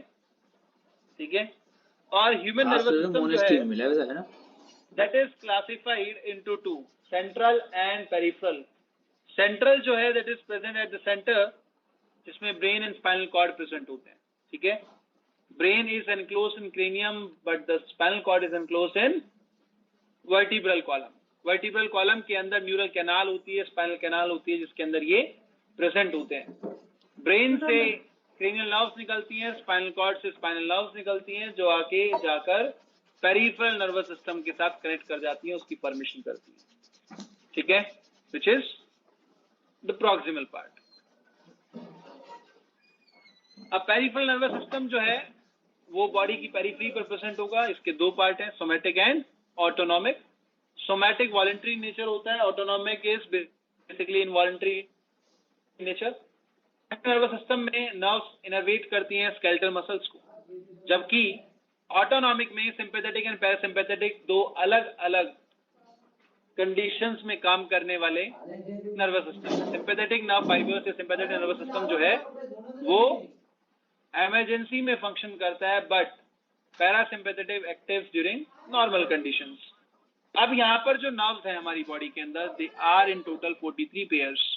43 पेयर्स में 31 पेयर स्पाइनल नर्व्स होती हैं and 12 pair is cranial nerve. Cranial nerves की अगर हम बात करें तो क्रेनियल नर्व सभी मिक्स टाइप नहीं होती, यानी कि सेंसरी और मोटर नहीं होती, बल्कि अलग अलग होती हैं। अगर हम इसमें सेंसरी देखें तो फर्स्ट, सेकंड और 8th जो है वो सेंसरी होती हैं, और अगर हम मोटर की बात करें तो 3, 4, 6, 11 एंड 12 जो है वो आपकी मोटर होंगी। बट मिक्स टाइप की अगर हम बात करें तो 5, 7 एंड 9 एंड 10 जो है they are mix type. Clear? Then after next one, total mix nerve कितनी हुई? 31 पेयर और 70 नर्व जो है वो हमारी बॉडी में मिक्स्ड टाइप होती है। ठीक है, ये नर्व्स वाला पार्ट आप एनसीईआरटी में मेंशन कर लीजिए बेटा, लिख लीजिए सभी के सभी एनसीईआरटी के अंदर।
डन बच्चे, लिख लिया सभी ने?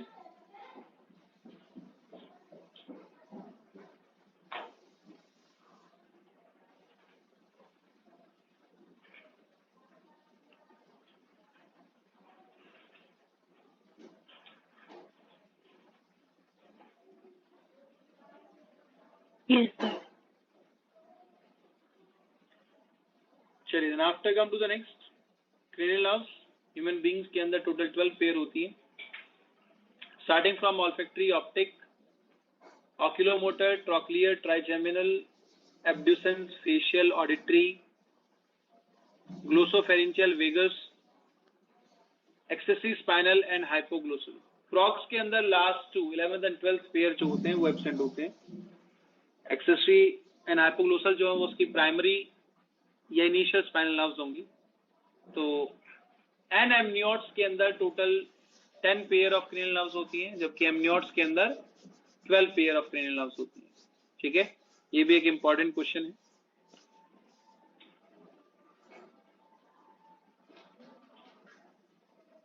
एन एमनियोट्स कौन कौन हुए?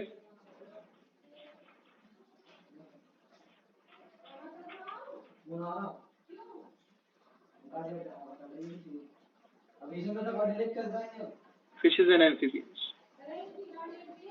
Amniotes,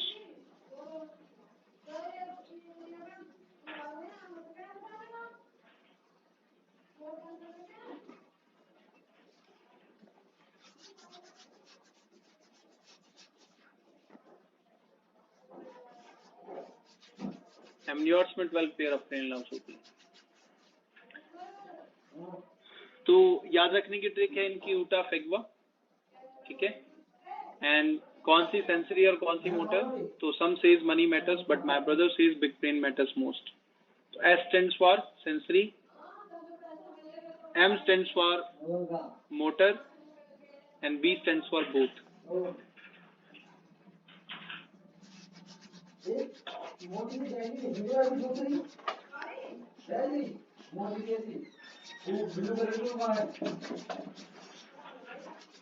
चलिए, then after next one is functioning of human neural system. लिख लिया भाई बेटा सभी ने? चांद लग जाएगी, मैं देख रहा था। आगे बढ़े। वेरी देख मेरा चांद की लेके मैं ले रहा। Functioning of human neural system. अगर हम ह्यूमन न्यूरल सिस्टम की बात करें तो बेसिकली सेंट्रल नर्वस सिस्टम जो है पेरिफेरल नर्वस सिस्टम को किसी भी स्टिमुलस के अगेंस्ट में एक रिस्पांस देता है, ठीक है। और पेरिफेरल नर्वस सिस्टम जो है that is furtherly divided into two, somatic and autonomic.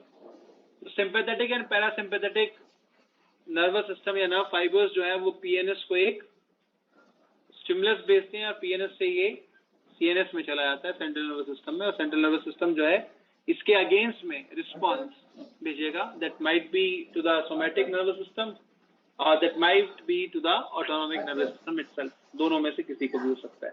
किस तरह से ये डिवीजन काम करते हैं?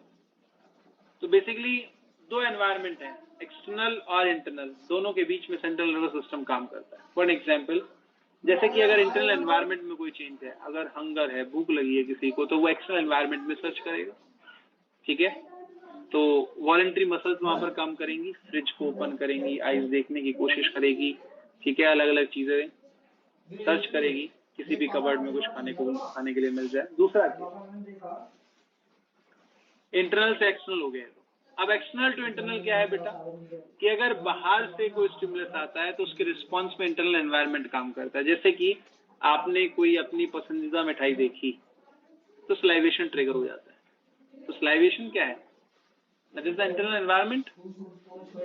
और स्टिमुलस कहाँ से आया उसको, एक्सटर्नल एनवायरनमेंट से, ठीक है। तो ये तो केस हो गया जब इंटरनल से एक्सटर्नल या एक्सटर्नल से इंटरनल रिस्पॉन्स आता है। तो रिस्पॉन्स इंटरनल टू इंटरनल भी आ सकता है। जैसे अभी थोड़ी देर पहले मैंने आपको किडनी का और हार्ट का एग्जांपल बताया। ब्लड का वॉल्यूम घटेगा, किडनी नॉर्मलाइज कर देगी, ब्लड का वॉल्यूम बढ़ेगा, हार्ट उसको नॉर्मलाइज कर देगा। तो इंटरनल टू इंटरनल होगा। एक्सटर्नल टू एक्सटर्नल सिंपल, अगर कोई भी मॉस्किटो अगर हमें काटने की कोशिश कर रहा है, पियर्सिंग कर रहा है स्किन के ऊपर, तो आईज देखेंगी और रिस्पॉन्स में वॉलेंट्री मसल्स को स्टिमुलेट कर देंगी जो कि उसको उड़ाएगा या फिर मार देगा, करेक्ट। तो रिस्पॉन्स जो है वो किसी भी स्टिमुलस का इंटरनल टू इंटरनल भी हो सकता है, इंटरनल टू एक्सटर्नल भी हो सकता है, एक्सटर्नल टू इंटरनल भी हो सकता है और एक्सटर्नल टू एक्सटर्नल भी हो सकता है। क्लियर? हाँ जी बेटा, कोई डाउट इसमें किसी को तो पूछ लीजिए। Anyone have any doubt in this, you may ask. No, sir. चलिए, then after next one is generation and conduction of nerve impulses. तो nerve fiber क्या होते हैं बेटा?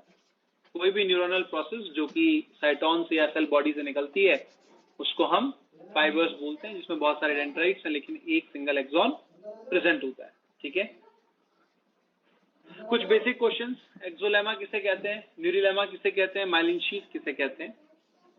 तो यहाँ पर जो ऑरेंज से मार्क्ड है, ऑरेंज से बनाई गई है, दैट इज एक्सोलेमा, जो एक्सॉन के चारों तरफ प्रेजेंट होती है।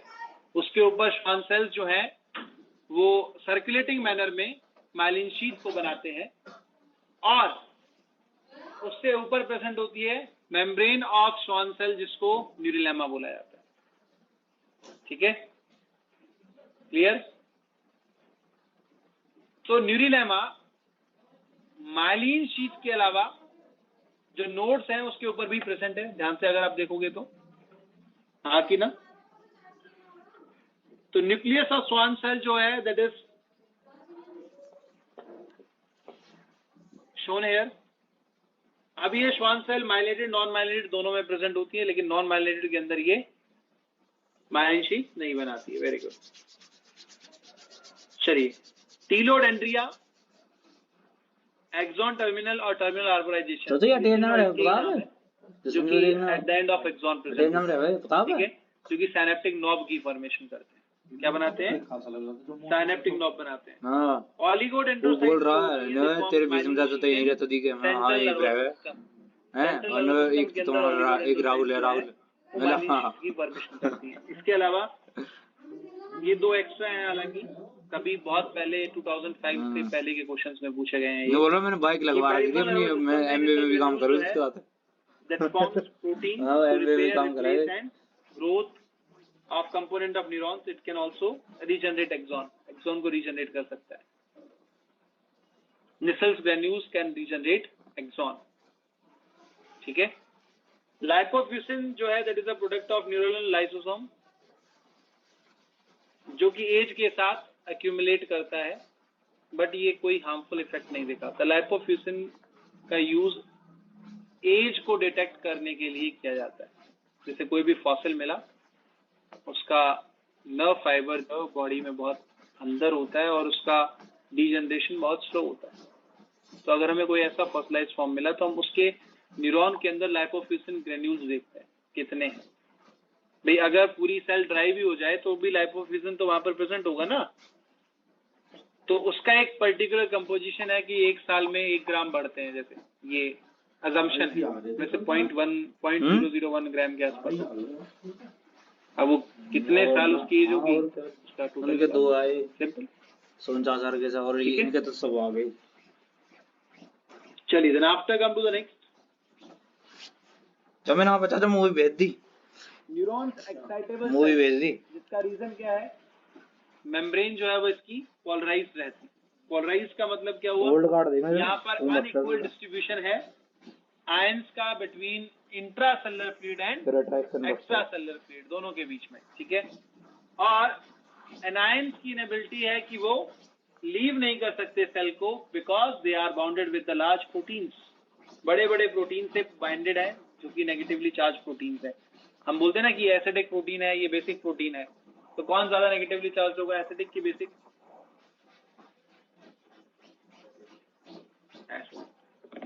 ठीक है। हैं? अरे मैंने कहा खाई चला, गिलास ले आओ, आधे घंटे की रहेगी। यहाँ पर इंट्रासेलुलर फ्लूइड की अगर हम बात करें तो इंट्रासेलुलर फ्लूइड में पोटेशियम आयन का लेवल सोडियम आयन से कहीं ज्यादा है। ठीक है, तो पोटेशियम आयन जो है वो इंट्रासेलुलर फ्लूइड से एक्स्ट्रासेलुलर फ्लूइड के अंदर डिफ्यूज करता है, जबकि एक्स्ट्रासेलुलर फ्लूइड के अंदर सोडियम आयन का लेवल पोटेशियम आयन से ज्यादा है। तो यहाँ पर सोडियम आयन एक्स्ट्रासेलुलर फ्लूइड से इंट्रासेलुलर फ्लूइड के अंदर डिफ्यूज करते हैं। सोडियम आयन जो है वो एक्स्ट्रा सेलुलर फ्लूइड में ज्यादा होते हैं, वहां पर पॉजिटिव चार्ज होता है, जबकि इंट्रा सेलुलर फ्लूइड के अंदर पोटेशियम आयन ज्यादा होते हैं। लेकिन यहाँ पर क्लोराइड आयन और नेगेटिवली चार्ज प्रोटीन होने की वजह से यहाँ पर इनर मेम्ब्रेन का चार्ज जो होता है वो नेगेटिव रहता है। ठीक है, तो extra cellular fluid having more positive charge, ऐसा नहीं कि वहां नेगेटिव नहीं, नेगेटिव पॉजिटिव दोनों चार्ज प्रेजेंट है, लेकिन यहाँ पर नेगेटिव चार्ज जो है मोटे मोटे से लगा इसमें के अंदर कम है in comparison to positive. Intracellular fluid में नेगेटिव चार्ज ज्यादा है in comparison to positive charge. ठीक है, अब पोलराइज्ड कंडीशन क्या होती है बेटा? पोलराइज्ड कंडीशन में किसी मेम्ब्रेन में एक साइड पॉजिटिव दूसरी साइड नेगेटिव चार्ज है, अगर दोनों साइड पॉजिटिव या दोनों साइड नेगेटिव है तो उसको हम पोलराइज्ड नहीं कह सकते, that is not an polarized condition. ठीक है, अब क्लोराइड आयन का नंबर, नेगेटिव चार्ज का नंबर जो है वो आउटसाइड में यानी कि एक्स्ट्रासेलुलर फ्लूइड में इंटरसेलुलर फ्लूइड से बहुत ज्यादा होता है, तो ये भी डिफ्यूज करते हैं आउटर टू इनर। ये जो इतना सा पार्ट है बेटा, अगर आप देखेंगे तो 2015 के बाद 2 से 3 बार क्वेश्चन इसी से पूछा गया है, इतने से पार्ट से, दिस मच ऑन। तो क्वेश्चन पॉइंट ऑफ व्यू से बहुत इंपॉर्टेंट है। क्लोराइड आयन किधर ज्यादा होता है, नॉर्मल कंडीशन है तो क्या होगा पोटेशियम आयन का, क्या होगा सोडियम आयन का। अब ये नॉर्मल कंडीशन में है, अब नॉर्मल कंडीशन है तो क्या है, इफ्लक्स ऑफ सोडियम। अब अगर मेम्ब्रेन डीपोलराइजेशन कंडीशन है तो इन्फ्लक्स ऑफ सोडियम, अगर मेम्ब्रेन रीपोलराइजेशन कंडीशन है तो इफ्लक्स ऑफ सोडियम। और पोलरिटी को मेंटेन करने के लिए पर influx of potassium and efflux of sodium होता है, that is by ion channel, वो अभी हम आगे पढ़ेंगे। Sodium potassium ion pump, sorry. तो पोटेशियम आयन ज्यादा लीक करते हैं then sodium. Movement of ion जो है that occurs through the specific channel in a given condition. ठीक है, अब आयन चैनल्स क्या होते हैं? मेनली 2 तरह के होंगे, एक होते हैं लीक चैनल्स, दूसरे होते हैं voltage gated channels. Leak channels जो है वो हमेशा ओपन रहते हैं, हमेशा यहाँ पर डिफ्यूजन होता रहेगा from high concentration to the low concentration and they do not require any stimulus, इन्हें किसी भी स्टिमुलस की जरूरत नहीं होती है। पोटेशियम के लीक चैनल्स जो है वो सोडियम से ज्यादा होते हैं। ठीक है, अब ये जो आयन चैनल्स है, leak channels end voltage gated channels, ये एक्शन पोटेंशियल को लॉन्ग डिस्टेंस कम्युनिकेशन के लिए रन करते हैं, लंबे दूरी तक लेकर जाते हैं। वोल्टेज गेटेड चैनल्स हमेशा क्लोज रहेंगे।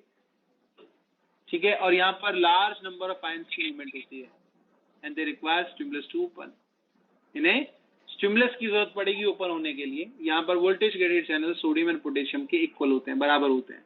ठीक है, देन आफ्टर लीकिंग की अगर हम बात करें तो पोटेशियम की लीकिंग सोडियम से कहीं ज्यादा होती है। ठीक है, तो इसीलिए इंट्रासेलुलर फ्लूइड जो है वो नेगेटिवली चार्ज हो जाता है। फिर जब सोडियम आयन से ज्यादा लीकिंग है पोटेशियम की, तो इनर मेम्ब्रेन जो है वो ज्यादा नेगेटिव हो जाएगी, क्योंकि पॉजिटिव चार्ज तो ज्यादा बाहर जा रहा है, हाँ कि ना। इसके अलावा 2 और होते हैं, लिगेंड गेटेड चैनल्स जो हम अभी पढ़कर आए, एसिटाइल कोलिन रिसेप्टर्स, जो कि किसी भी लिगेंड से या कंपाउंड से बाइंड करते हैं, जैसे कि न्यूरोट्रांसमीटर रिसेप्टर्स। और दूसरे हैं मैकेनिकल गेटेड चैनल्स, जो कि प्रेशर से, टच से, पेन से ओपन हो जाते हैं।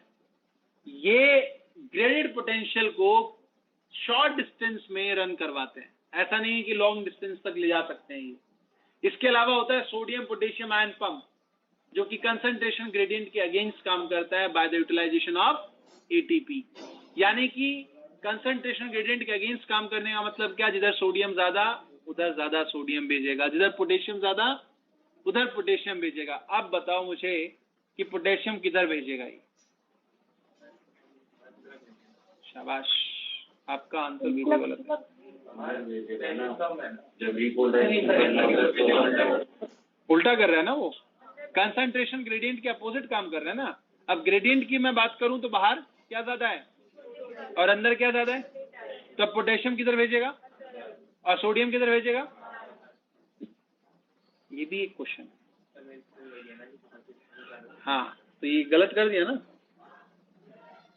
चलो, then after come to the next generation of nerve impulse. Simple है, थ्रेशोल्ड स्टिमुलस अगर मिलता है, minimum stimulus required to open the voltage gated channel, उसको हम क्या बोलेंगे? थ्रेशोल्ड स्टिमुलस बोलेंगे। That is the minimum strength of stimulus required.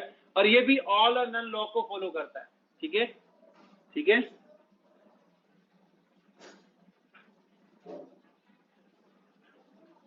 Follow all और नन लॉ, यानी कि थ्रेशोल्ड स्टिमुलस से ज्यादा आने पर भी कोई इफेक्ट नहीं आने वाला है। ठीक है, या कम आने पर तो कोई इफेक्ट वैसे ही नहीं आएगा। ठीक है, ज्यादा हो गया तो उससे भी कोई इफेक्ट नहीं आने वाला। तो सबलिमिनल और सुप्रालिमिनल स्टिमुलस होने से स्ट्रेंथ पर, पोलराइजेशन की स्ट्रेंथ पर कोई इफेक्ट नहीं आएगा। Now the conditions.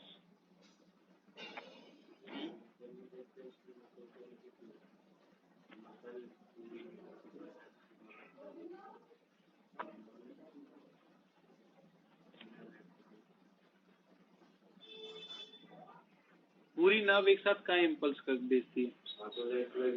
हाँ, तो न्यूरॉन टू न्यूरॉन ट्रांसफर होता है ना, वो तो है ना। 130 मीटर पर सेकेंड जो है मैक्सिमम स्पीड है इसकी हमारी बॉडी में।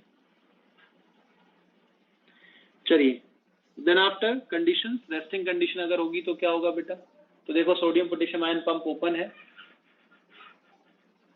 डिफ्यूजन ओपन है। ठीक है, तो रेस्टिंग पोटेंशियल को मेंटेन कौन करता है? Sodium potassium ion pump ATP को यूटिलाइज करेगा अगेंस्ट कंसंट्रेशन ग्रेडियंट, और ये यहाँ पर ओपन रहता है। सोडियम वीजीसीज, पोटेशियम वीजीसीज दोनों क्लोज रहेंगे, voltage gated channels. Leaking open रहती है। चार्ज, इंट्रासेलुलर फ्लूइड का चार्ज जो है वो नेगेटिव रहेगा आईसीएफ का, और इनर मेम्ब्रेन का पोटेंशियल -60 टू -70 होता है। ठीक है, that may vary from -40 to -90, depend करता है मसल का है, न्यूरॉन का है, या आई के अंदर, जो रेटिना ऑफ आई के अंदर न्यूरॉन फोटोरिसेप्टर सेल्स प्रेजेंट है उनका है, क्योंकि फोटोरिसेप्टर सेल्स का जो है वो -40 रहता है। ठीक है, और मसल्स के अंदर कुछ केसेस में -90 तक भी रहता है। ठीक है, अब जैसे ही स्टिमुलस आया तो डीपोलराइजेशन होगी, सोडियम वीजीसीज ओपन हो जाएंगे, तो इनफ्लक्स ऑफ सोडियम आयन हुआ, आयन पंप बंद हो गया, पोटेशियम वीजीसीज क्लोज है, डिफ्यूजन ऑन रहेगा, पॉजिटिव चार्ज जाएगा इनर मेम्ब्रेन का, that may be from +30 to +40 millivolt. Then after repolarization condition, जब इनर मेम्ब्रेन पोटेंशियल को रिस्टोर किया जाता है तो उस केस में क्या होगा कि sodium potassium ion pump open हो जाएगा और पोटेशियम वीजीसीज ओपन होंगे। तो potassium voltage gated channel open होने से इफ्लक्स ऑफ पोटेशियम होगा, पॉजिटिव चार्ज को बाहर भेजा जा रहा है ताकि अंदर की मेम्ब्रेन का चार्ज दोबारा से नेगेटिव किया जा सके। अभी ना That is up to -60 to -70 बंद है, नॉर्मल देख लिया।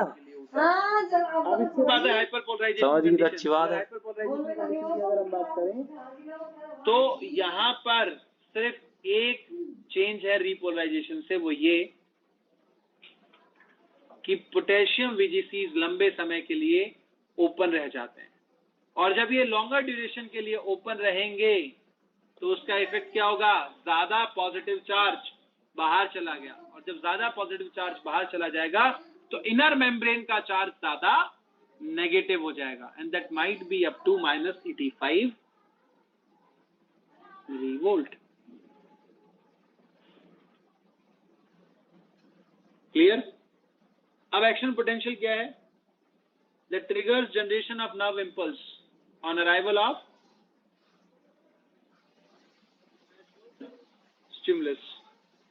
Action potential is a series of rapidly occurring events जो कि रिवर्स कर देते हैं मेम्ब्रेन पोटेंशियल को या डिक्रीज कर देते हैं मेम्ब्रेन पोटेंशियल को, ठीक है, और इवेंचुअली रिस्टोर भी करेंगे उसको नॉर्मल कंडीशन पर, रेस्टिंग कंडीशन के ऊपर, ठीक है। ये ग्राफिकल रिप्रेजेंटेशन है बेटा इसका। मौज आ गई फिर तो तेरी, बढ़िया बर्तन धोएंगे। तो यहाँ पर the very first one condition resting state, depolarization, influx of sodium ion होने से वोल्टेज गेटेड चैनल जो है वो remains open for 0.5 millisecond, यानी कि 1 से भी कम समय के लिए, 1 मिली सेकेंड से भी कम, ठीक है। उसके बाद रीपोलराइजेशन ट्रिगर हो जाएगा। रीपोलराइजेशन के अंदर क्या होगा, वोल्टेज गेटेड चैनल जो है वो ओपन रहेंगे फॉर 3 to 4 मिली सेकेंड्स। इसके बाद हाइपरपोलराइजेशन, एक्सेसिव या लॉन्गर पीरियड के लिए पोटेशियम वोल्टेज गेटेड चैनल के ओपन होने की वजह से हाइपरपोलराइजेशन होगा। And the last one is refractory period. Refractory period क्या होता है, तो बहुत अच्छे से समझा है, जब किसी भी नेक्स्ट स्टिमुलस को कोई रिस्पॉन्स नहीं देते, ठीक है, which is equal to 1 millisecond, 1 millisecond के लिए होता है, ठीक है। अब डीपोलराइजेशन स्टेट में क्या होगा, influx of sodium ion. Repolarisation state में क्या होगा, efflux of potassium ion. Resting potential is maintain by sodium potassium ion pump, इसको मेंटेन करता है, क्योंकि डिफ्यूजन तो हमेशा चलता रहता है, ठीक है, डिफ्यूजन तो हमेशा चलता रहेगा। तो resting potential is maintained by sodium potassium ion pump.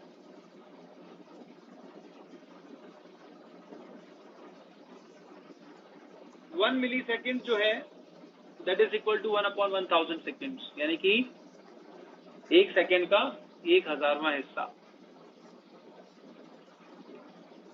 इतना क्विकली जो है नर्व इम्पल्स जनरेट होता है। Yes, Now the sir. propagation of nerve impulses.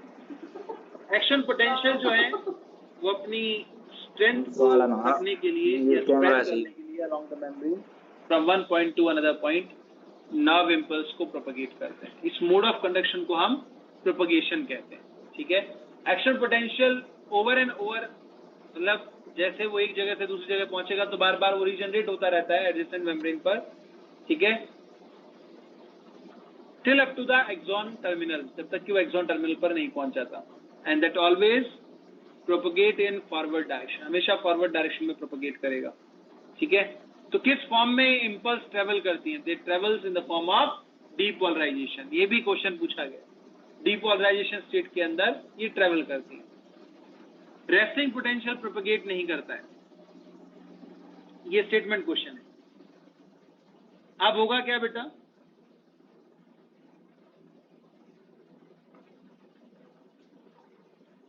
जैसे ही यहां पर स्टिमुलस आता है तो sodium voltage gated channels open हो जाते हैं and the next membrane becomes depolarised,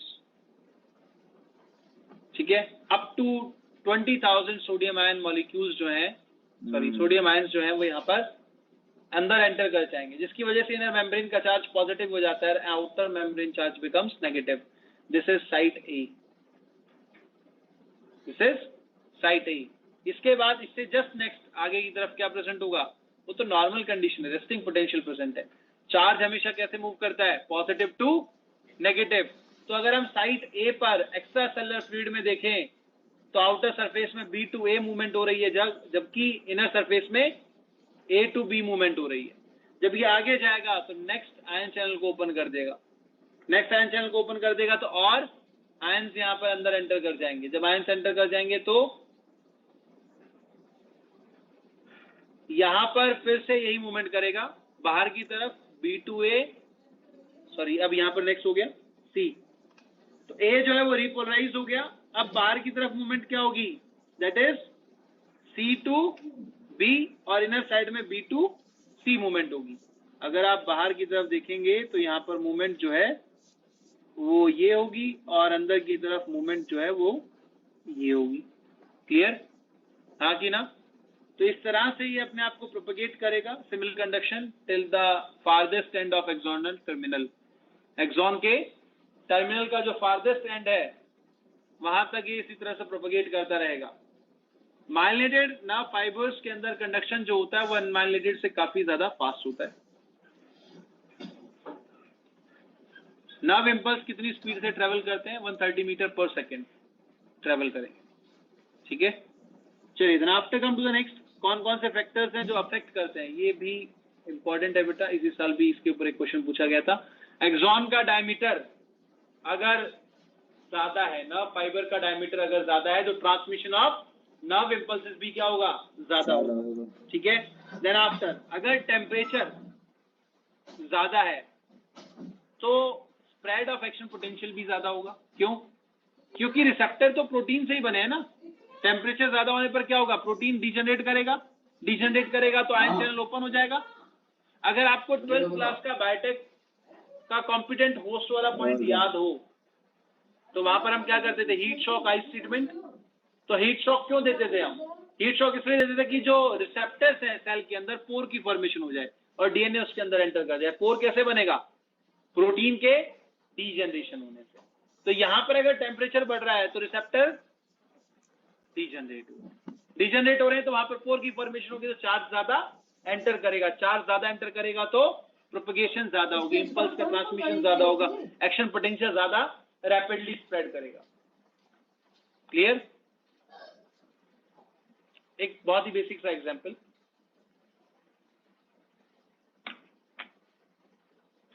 morning walk पर जब हम सर्दियों में जाते हैं और गर्मियों में जाते हैं, यस सर जाते हैं, दोनों में क्या डिफरेंस है? बॉडी को वार्म अप करने में सर्दी में ज्यादा टाइम लगता है क्योंकि इम्पल्सेस, कंडक्शन, सिग्नल्स ये बहुत स्लोली ट्रेवल करते हैं।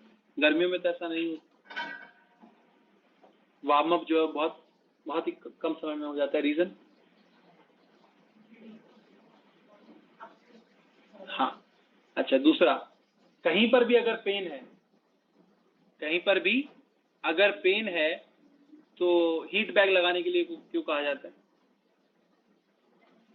क्योंकि वहां पर जो रिसेप्टर्स हैं अगर वो डिजनरेट करेंगे, रीजनरेट करेंगे, रिपेयर करेंगे खुद को, तो वो नॉर्मलाइज हो जाता है। हालांकि ये हिट एंड ट्रायल मेथड है लेकिन ये काम करता है। क्लियर? क्योंकि अगर प्रोटीन डिजनरेट करेगा तो खुद को रिपेयर करेगा कि नहीं करेगा, रिकंस्ट्रक्ट करेगा कि नहीं करेगा। जब वो खुद को रिकंस्ट्रक्ट करेगा तो क्या होगा? वो नॉर्मल कंडीशन को दोबारा से एक्वायर कर लेगा। चलिए, अमाउंट ऑफ माइलिनेशन, कितना माइलिनेशन प्रेजेंट है? माइलिनेशन जो है that is responsible for saltatory conduction. Saltatory का मतलब होता है जंपिंग करना, एक जगह से दूसरी जगह जंप करना, and that is faster than the unmyelinated one. Unmyelinated से ज्यादा फास्टर कंडक्शन होता है। सॉल्टेटरी कंडक्शन में एक्शन पोटेंशियल जो है वो जंप करता है between the adjacent node of Ranvier's. Region, जो माइलिनेटेड रीजन है जहां पर माइलिन शीथ प्रेजेंट है वहां पर इलेक्ट्रिकल इंसुलेटर होता है। तो जो चार्जेस होते हैं, जो आयन के रिसेप्टर्स वहां पर प्रेजेंट हैं, वो कंसंट्रेट हो जाते हैं किसके ऊपर? नोड्स के ऊपर, ठीक है।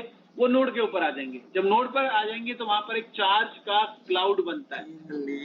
अब वो चार्ज क्लाउड जो है वो from one cloud to next cloud transfer होता रहेगा, ठीक है। इसीलिए सॉल्टेटरी कंडक्शन जो कि नोड टू नोड होता है that is faster than the normal conduction. जो हमने ऊपर पढ़ा उससे फास्ट होता है ये, ठीक है। क्योंकि आयन चैनल्स जो है वो नोड्स पर आकर कंसंट्रेट कर जाते हैं। माइलिन शीथ जो है वो इलेक्ट्रिकल इंसुलेटर का काम करती है।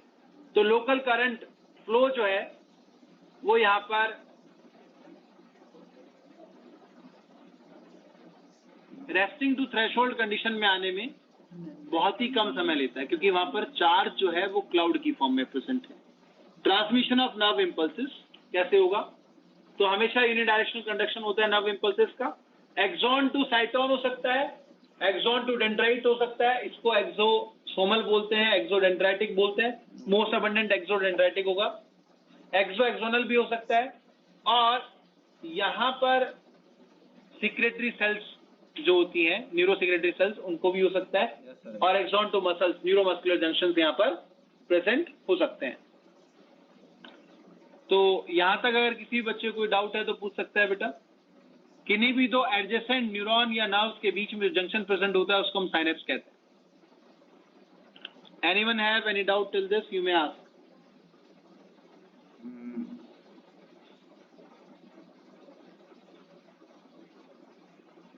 बोलो कोई डाउट है किसी को? No sir. चलिए, term synapse was given by Charles Sherrington ने दी ये टर्म, ठीक है। और जनरल स्ट्रक्चर की अगर हम बात करें साइनेप्स की, तो एक प्री साइनेप्टिक मेम्ब्रेन होती है, एक साइनेप्टिक क्लेफ्ट होती है। क्लेफ्ट होती है बीच की दरार बेसिकली, ठीक है।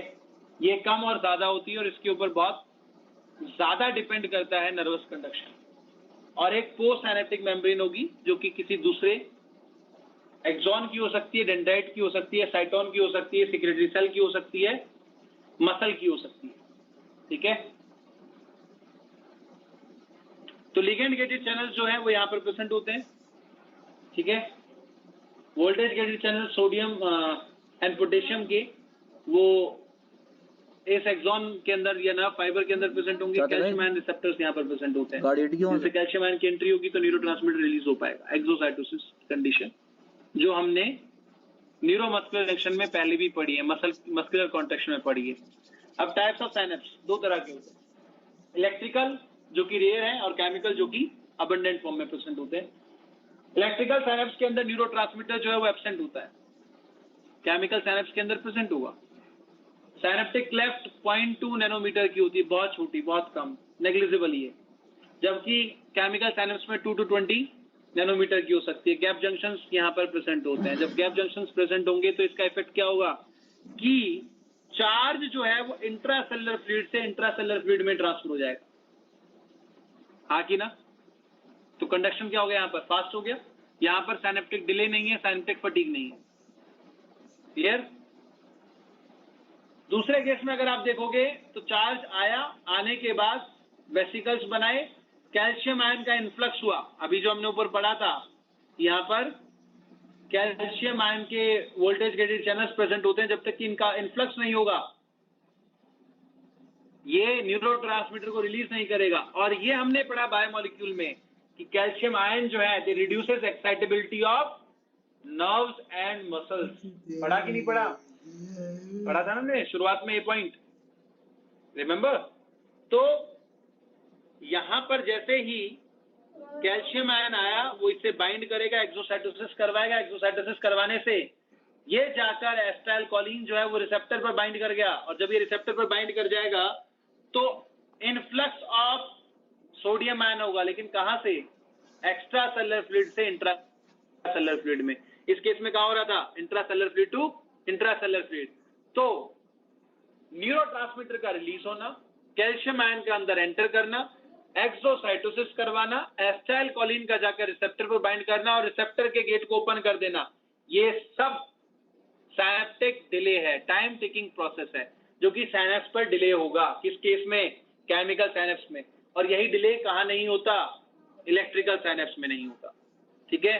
Then after ligand gated channels यहाँ एब्सेंट होंगे, जरूरत ही नहीं है। इस केस में प्रेजेंट होंगे, जरूरत पड़ेगी न्यूरोट्रांसमीटर को बाइंड करने में। यहाँ पर ट्रांसमिशन फास्ट होगा, यहाँ पर स्लो होगा, यहाँ पर साइनेप्टिक डिले नहीं है और यहाँ पर साइनेप्टिक डिले प्रेजेंट है, ठीक है। ब्लॉकिंग किधर पॉसिबल नहीं है? इलेक्ट्रिकल साइनेप्स में ब्लॉकिंग पॉसिबल नहीं है, क्योंकि वहां पर न्यूरोट्रांसमीटर नहीं है। जबकि यहाँ पर इलेक्ट्रिकल साइनेप्स के अलावा जो केमिकल साइनेप्स है इसमें ब्लॉकिंग पॉसिबल है, बिकॉज न्यूरोट्रांसमीटर यहाँ पर प्रेजेंट होते हैं।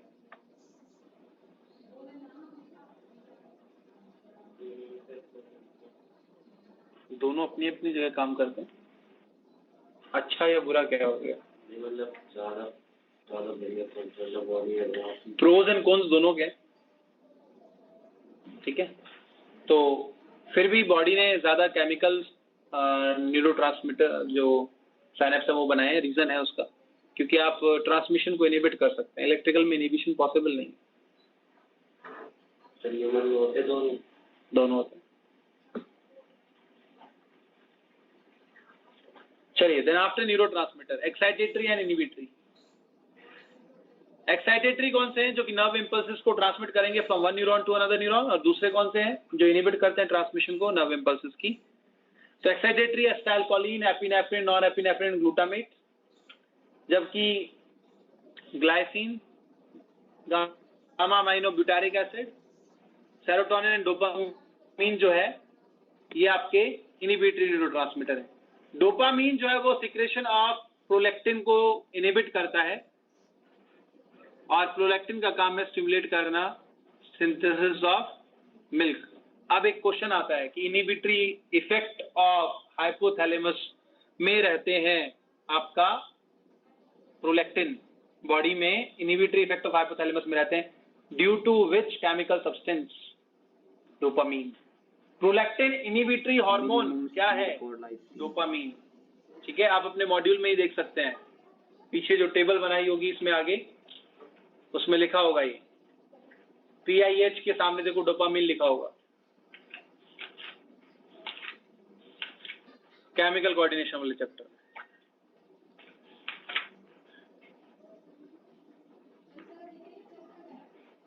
लिखा हुआ है, हाँ, पेज नंबर 84 83।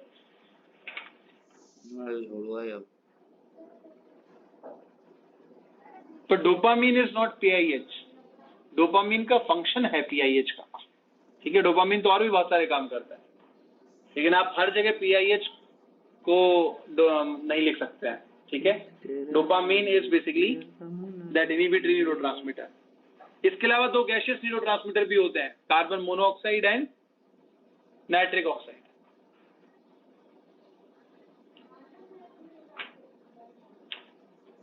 एसिटाइलकोलिन एस्टेज की प्रेजेंस में एस्टेट प्लस कोलिन में ब्रेक कर जाता है and that is reabsorbed in presynaptic membrane.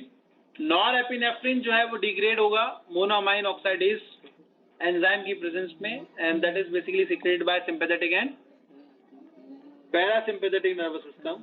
Synaptic delay जो अभी समझाया मैंने आपको, केमिकल सिनेप्स में होता है delay in the transmission of nerve impulses and that is time taken by the neurotransmitter from release to bind with the receptors and stimulate for the influx of sodium ion. Synaptic fatigue क्या होता है? जब किसी भी synapse के ऊपर continuously succession of action potential हो, बार बार उसी पर आए, तो after some time वो response नहीं करता next stimulus के लिए, because वहां पर पहले ही neurotransmitter accumulate कर गया, इकट्ठा हो गया neurotransmitter।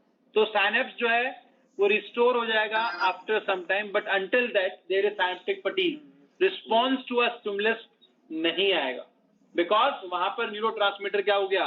एक्यूमुलेट हो गया। ठीक है, यहाँ पर कंडक्शन जो है नर्व इम्पल्सेस का हमेशा वन वे होता है, यूनिडायरेक्शनल होगा, डेंड्राइट साइटोन एक्सॉन या फिर एक्सॉन साइटोन डेंड्राइट एक ही डायरेक्शन में होगा, रिवर्स नहीं हो सकता। जैसे कि साइटोन से एक्सॉन जा भी रहा है और एक्सॉन से साइटोन आ भी रहा है, ये पॉसिबल नहीं है। ठीक है, बाय डायरेक्शनल पॉसिबल नहीं है यहाँ पर। Then after human nervous system, यहाँ तक किसी भी बच्चे को कोई भी डाउट है तो बेटा पूछ लीजिए, अदरवाइज नर्वस सिस्टम हम पढ़ेंगे नेक्स्ट क्लास में, क्योंकि अभी तो 3 मिनट बाकी है। सर हाँ, एक बार समराइज कर। Polarization is the resting potential बेटा, जिसको sodium potassium ion pump maintain करते हैं और डिफ्यूजन की प्रोसेस वहां पर हमेशा चलती रहती है। ठीक है, नहीं सर, एक बार ये एक्स्ट्रा सेलुलर फ्लूइड में और इंट्रासेलुलर फ्लूइड में पोटेशियम और सोडियम फ्लक्स वगैरह, ये कहाँ थे तुम?